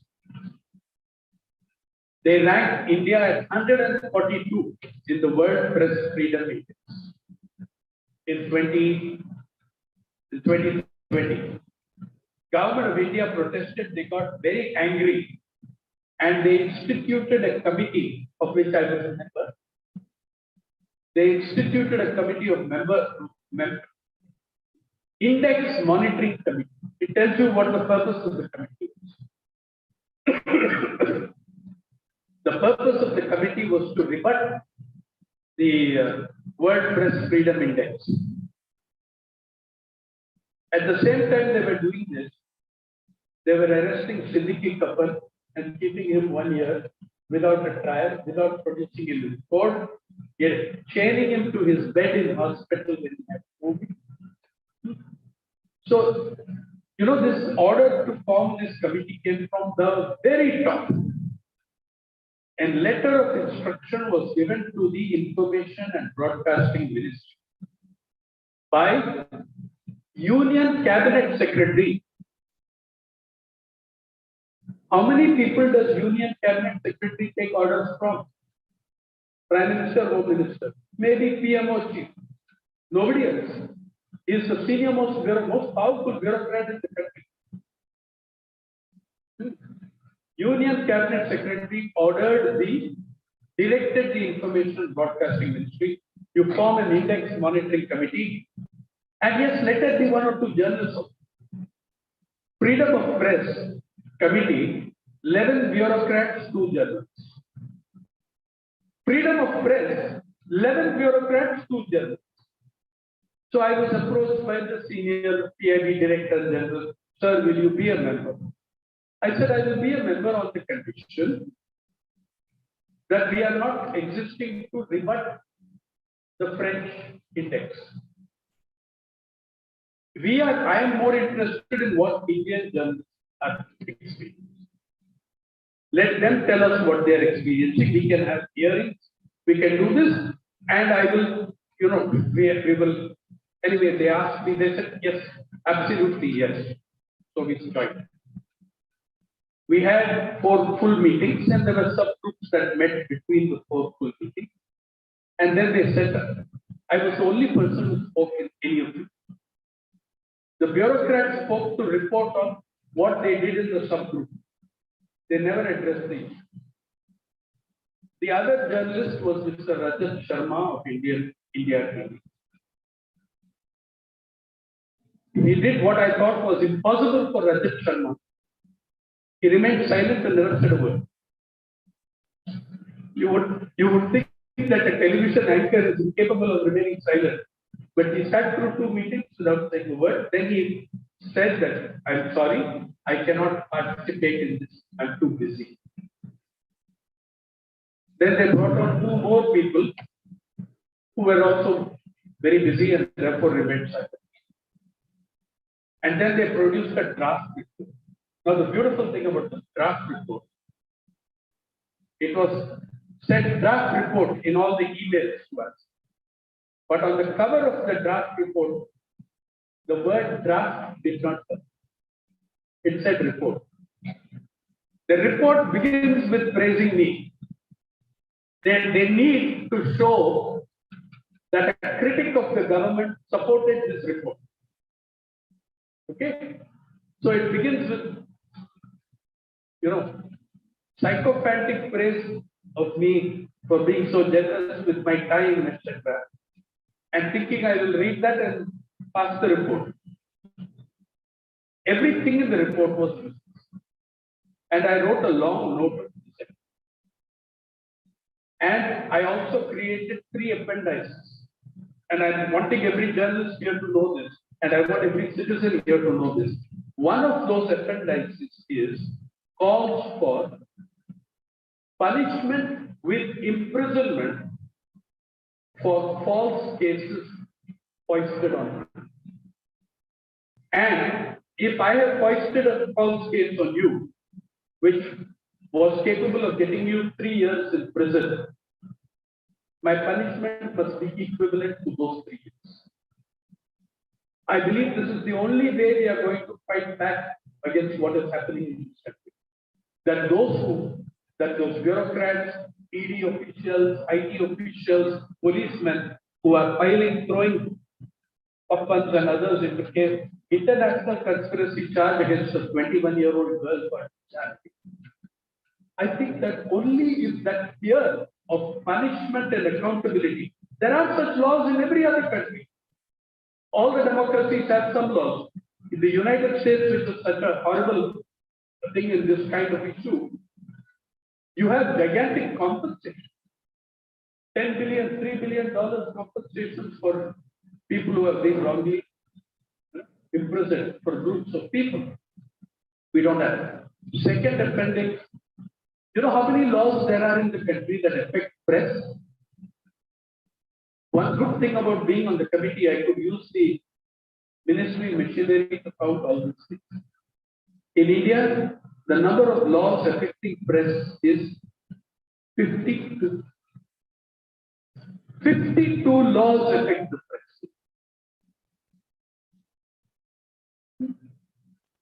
Then the third appendix, I listed 100 incidents of false or frivolous charges, wrong charges, including syndicate Kappan, including a number of others. And I listed this. I sent in my thing, I said, please don't try reconciling it to the report. I see no meeting ground. Mine will be, and you put mine in as an independent note. I've done that before. Every government committee has functioned in that. And those people have published it. Guess what happened? I sent in the report, my note on March 5. Sorry, February 25th, I sent in my note. Can you imagine that a committee appointed by the Cabinet Secretary of India's orders, the committee has vanished.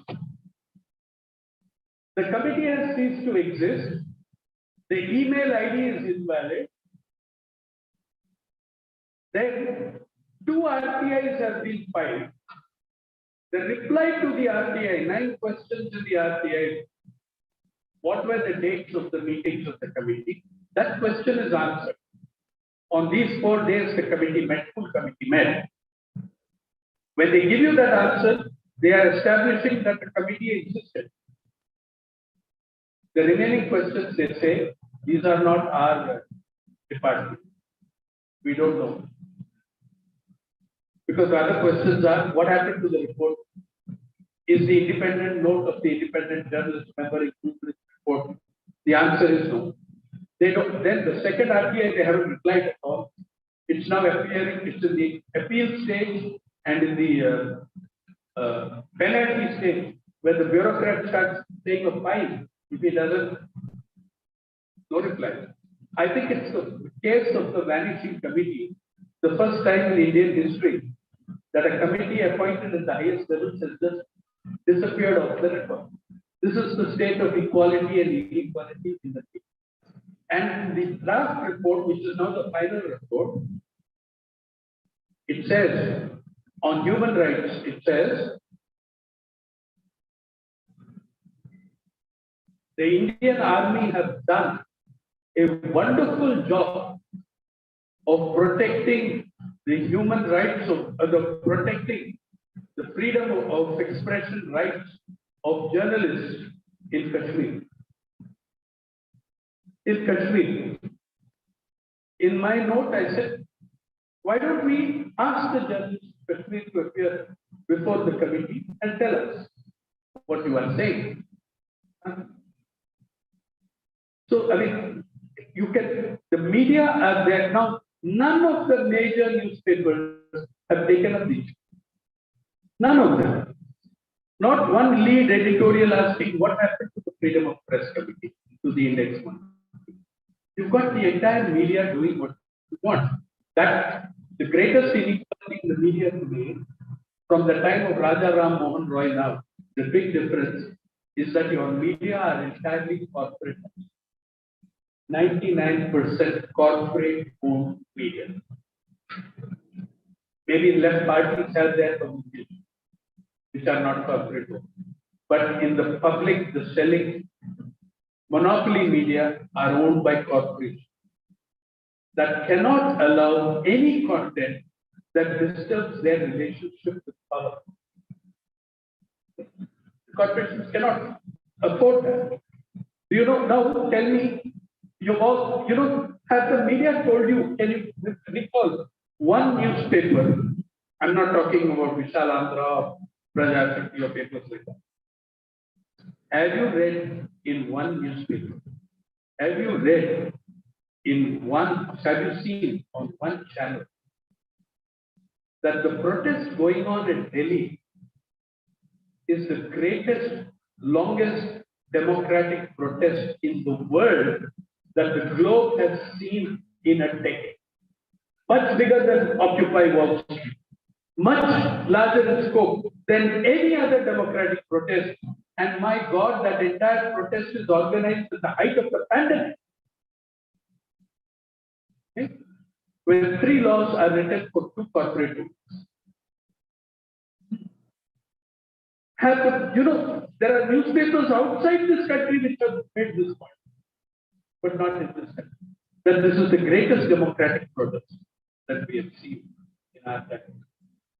And look at where the inequality comes in. Now, what is the slogan those farmers are taking? They are every second slogan includes the name Ambani and Adani. But the media, or you look at the editorial pages of Times of India or Indian Express, it has dozens of great IMF directors and all writing, attacking the farmers. But not one farmer has been asked to stay right at this. Not one farmer. They'll have some fake farmer, including one from Andhra Pradesh, projected as a great leader. None of you will even know him. But what is the problem with the papers? Why can't they say that this is an unfair law, that this is a Indian Express will cry crocodile tears, say the government has paid to speak nicely to the farmers. They're all idiots, they're all village fools. If you talk to them sweetly, they will come in life. That condescension and class condescension, that contempt for ordinary people, where you say, you think, and then after saying this in the first paragraph, the next 3 paragraphs say, however, do not withdraw the law. They're very good. Now, the Indian media cannot criticize Ambani for a very simple reason. Mr. Ambani is the biggest owner of media in India. And that media which Mr. Ambani does not own, he is the biggest advertiser. For the same reason, the media can never find fault with the IPL, the Indian Premier League. Now, you're talking, I, who am addressing you, I confess to being a cricket fanatic who attended a full 5-day test at the age of 4. But I say IPL is a criminal enterprise. It is destroying your game, it is destroying your domestic cricket, it is destroying your entire national identification with cricket. And its owners get entertainment tax rebates. Owners are Ambani, Vijay Mallya, Shah Rukh Khan, these are the owners. Okay, that's how it is. Now, how will you criticize Mr. Ambani and his acquiring of now, because of this, the media cannot tell you a single simple fact. One fact I'll give you. What is Mr. Ambani's total wealth? 84.5 billion, according to Forbes India. And he does not deny it, he gave them. Do you know that that figure of 84.5 billion is equal to the GDP of Punjab? The entire GDP of Punjab is 85.5 billion. And he is overtaking because he is adding so many millions of dollars every day. Because he is adding so many millions of dollars. Now, Ambani means revenue. You cannot, your media cannot do that. It's simple, good old capitalist economics. How can they bite the hand that feeds them? They can't do that. So you're seeing that inequality there. You're seeing that inequality in law courts, where a Supreme Court judge says the farmers have no right to block the roads. The man is so ignorant, he doesn't know the farmers did not put blockades on the roads. The police put the blockades on the roads. The government of India put the blockades on the roads. The government of India brought the BSF, the CISF, they created a bigger mobilization there than on the line of control with China. Barbed wire and 10-foot trenches in the national highway. By the way, how come they are not being sued for destruction of government property? Political parties are now sued and made to pay fines for destruction of public property. Government of India dug 10-foot by 10-foot trenches in the national highway, and the bank says the farmers have no right to block the traffic. The traffic was blocked by the. It shut off. Even in Shaheen Bagh, it was the government that blocked that road to Noida. Second, he says the farmers are having it, can't have it both ways. They can't go to the court. They can't sit on the street.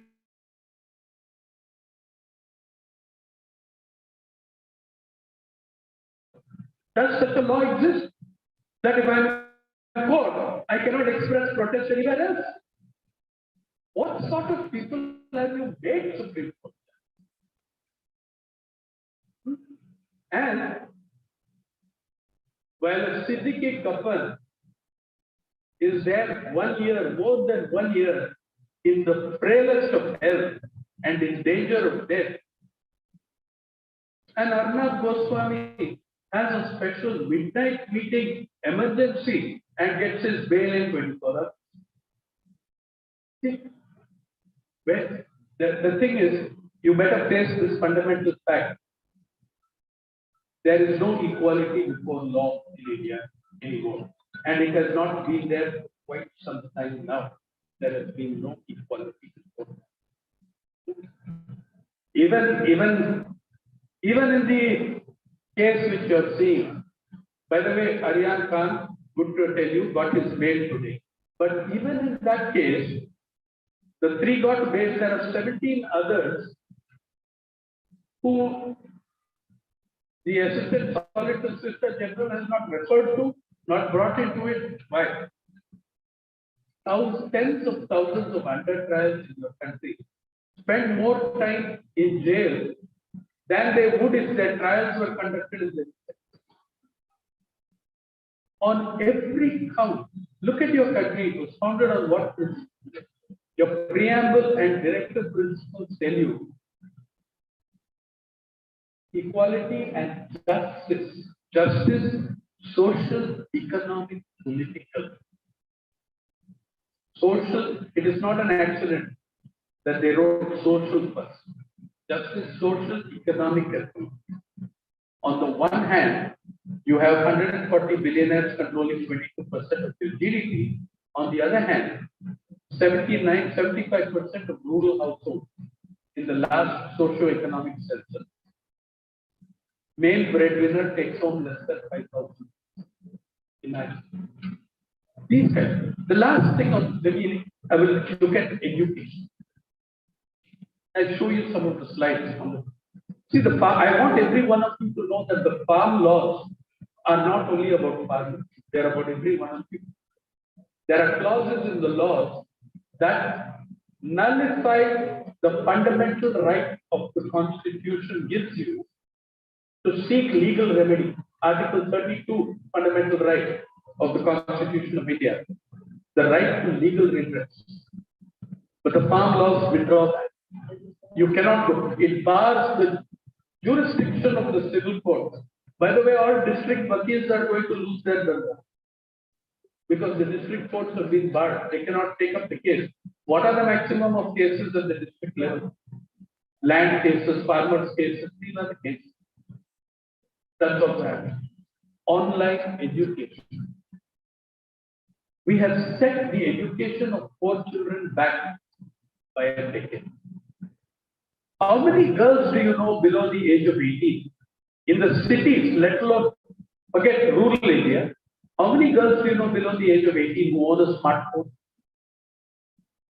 We are covering the Adivasi girls in Palghar, the Dalit girls in Mead. They are waiting on the weekend for the father or brother to come home from the brick kiln to take his phone and download all the PDFs. You have the gap between children who have digital access and those who don't have digital access is now a decade wide open. And you don't have the physical schools working for many. The government of India's data show us how bad the situation was before the pandemic, but not after. So in online education, Karnataka, remember, Karnataka is the greatest Silicon Valley of India, mother of Silicon Valley, claims to be mother of Silicon Valley, California also. So all our techies who are there. Do you know what percent of rural households in Karnataka own a computer? But don't be too excited by it because Andhra Pradesh is almost as bad. Can you guess? Silicon Valley, Karnataka, rural Karnataka.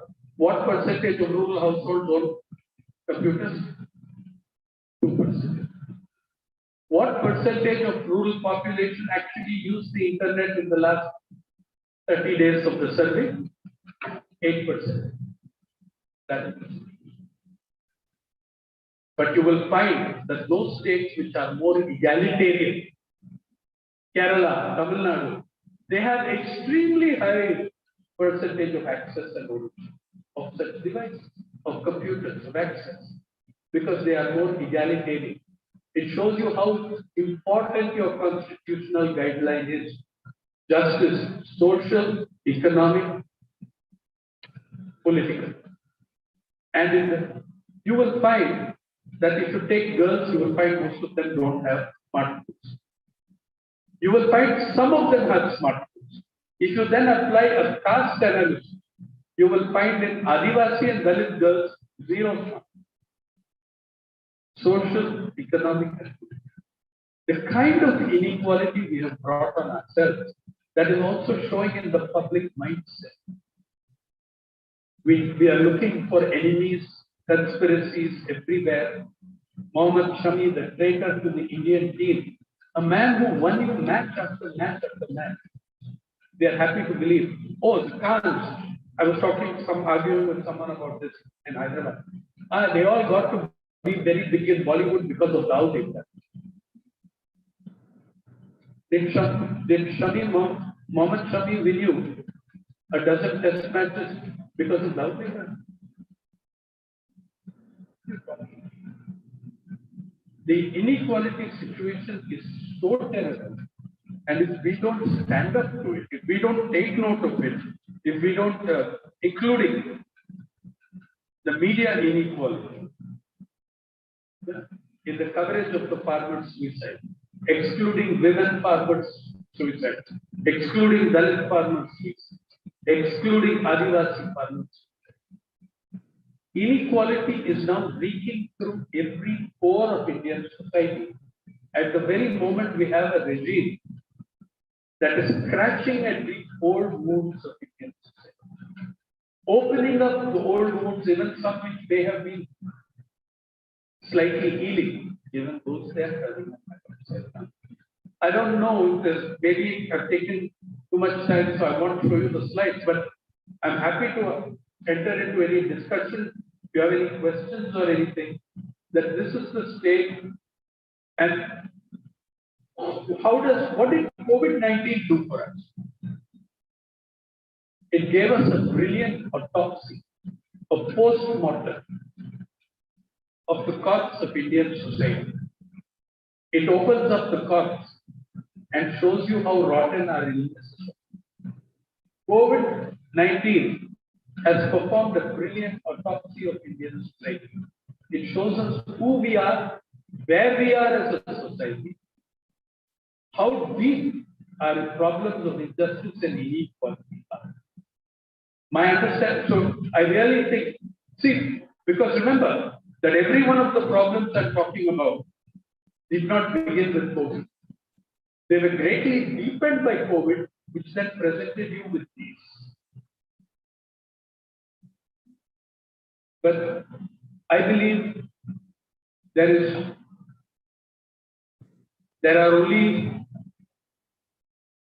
only one path forward, and that is that all our battles have to be fought in the framework of justice, not inclusion, not that way, no, not charity. I'm saying, for instance, I learned from the women of Puducherry in Kerala that there are concepts far nobler than food sovereignty and food security. Many people don't realize that you can have 100% food sovereignty and have millions of people starving. Food sovereignty simply means you are not dependent on other nations and other societies. Food justice means that the producer shall never go hungry.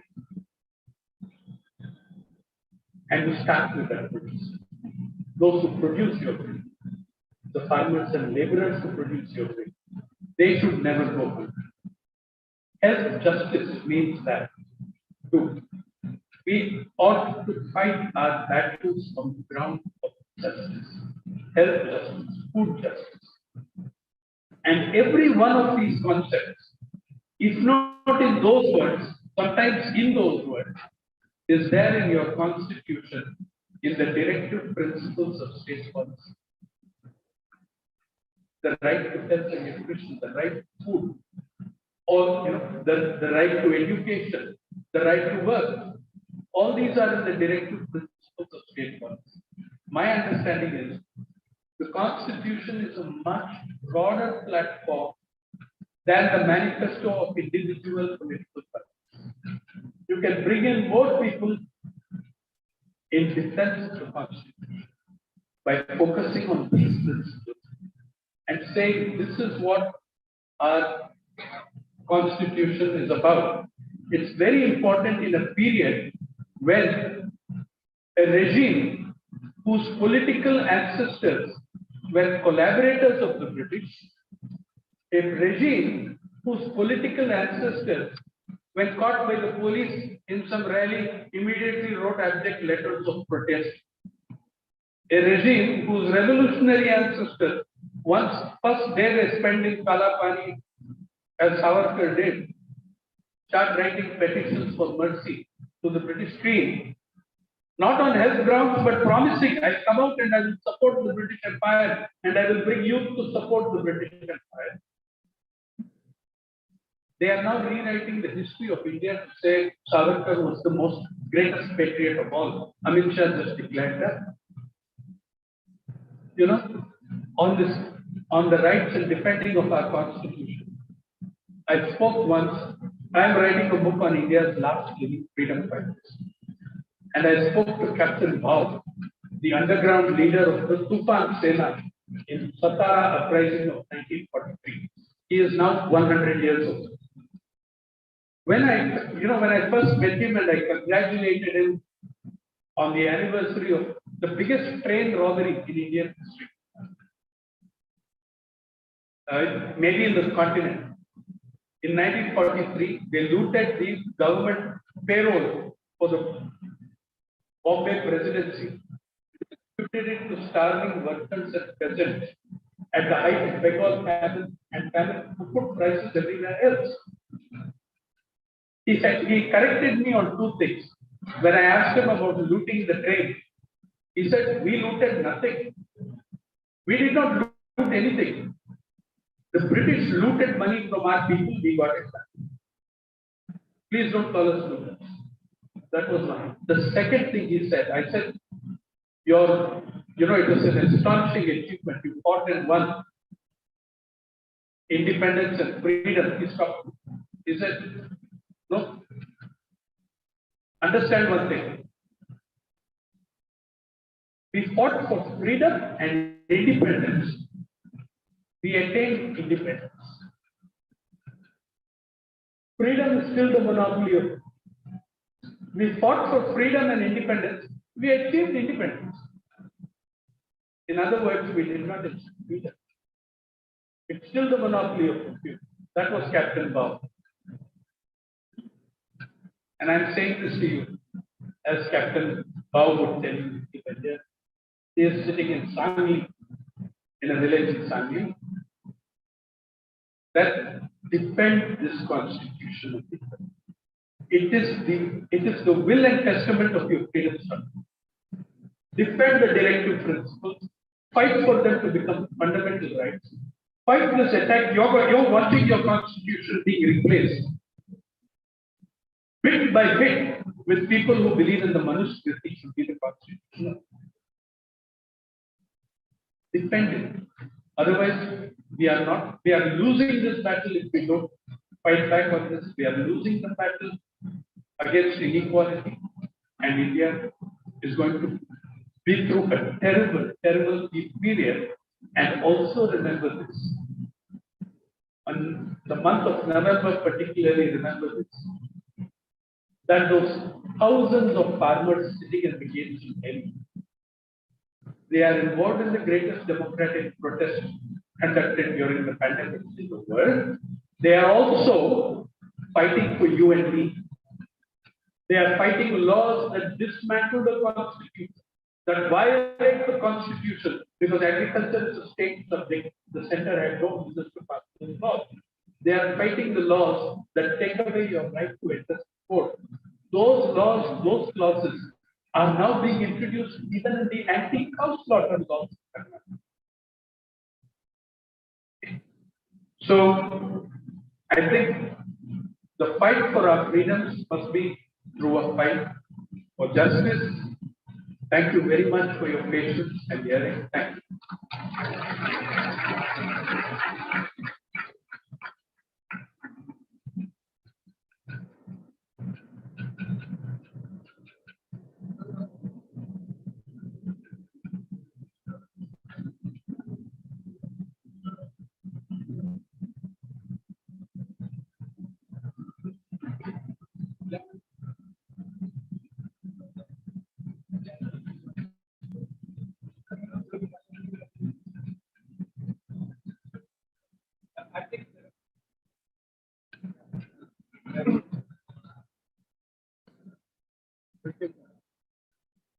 I seek the indulgence of this audience for a moment, not to question what Sri Sainath has said, but rather to bring to your notice that here is a journalist who stood for values.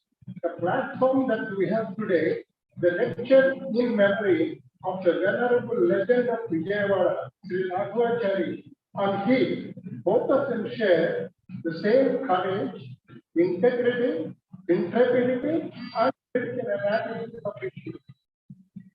The way he brought forth the inequalities in the social sphere, in the economic sphere, and the political sphere, and the drama which the current ruling regime in Central has been brought out in a crystal clear manner to not any figure published by the national media. Here,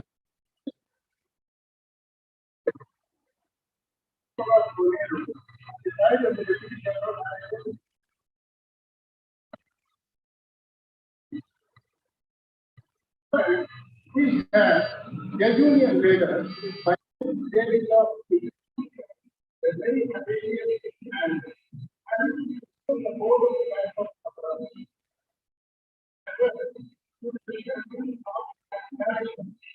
because he was always bringing out the mystery going into the bank. And managing, they know how to manage the data. But here is a full scale in 2013 and 14, when he brought out the mystery of given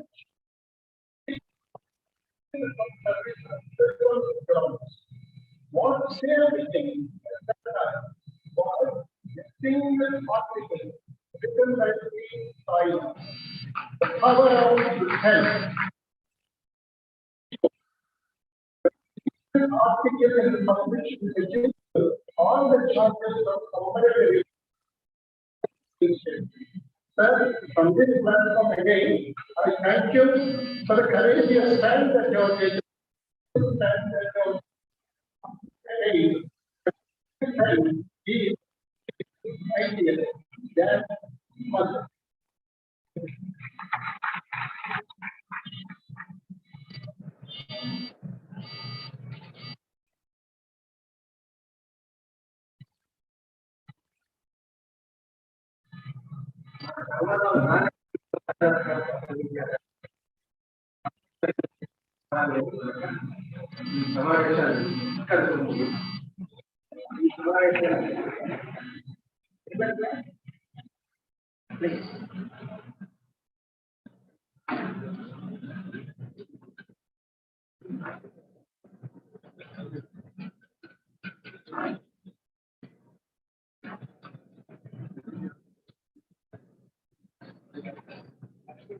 So, I have one small question. The topic of the title. So, there's a basic public health problem of people is mostly seen as a long run, putting the restrictions on everything. We think these type of things will establish an artificial resistance features against these type of things in future. So, the COVID is basically public health issue. So, mostly it's written in terms of long run restrictions or so, do you foresee this type of actions will be used by a party or to people or to put many restrictions? Thank you, sir.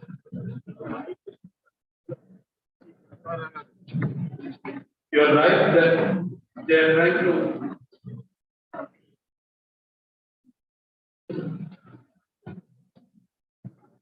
you are right in saying that they are trying to deal with the public health problem as a law and order problem. In fact, one of the worst things they did in April to curb the reverse migration, they declared curfew from 7 a.m. to 7 p.m. Now, April and May, you're forbidding movement between 7 a.m. and between 7 p.m. and 7 a.m. They declared curfew, total curfew. No one could be seen on the highway. That meant that millions of people had to walk between 7 a.m. and 7 p.m. in 43, 45 degrees Celsius. People who were anyway dying of starvation and dehydration had to work in the sun. That is a stupid method. It has always failed, it will always fail. Unfortunately, with the kind of government you have, it will be always the method they use. I'm surprised they didn't come up and arrest 500 people for conspiracy in COVID. That's about the only thing. So yeah, I think it will not work, but I think it will be what they will do.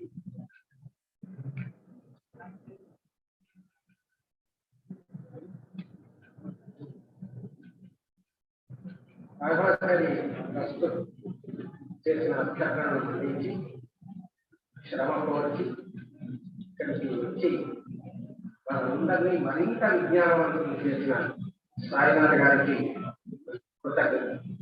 ఈ సమావేశంలో ఆయన ప్రసంగిస్తున్నంతసేపు ఒక్క మనిషి కూడా కదిలి బయటకు వెళ్ళదు. ఒక్క మనిషి కూడా నేను కూర్చుని ఉన్నాను, వాళ్ళని వెళ్తారు, ఒకటి ఒకటి ఎవరు వెళ్ళారు. అందుకని మీకు అందరికీ కూడా ఈ సమావేశం ఇంతటితో ముగిసింది.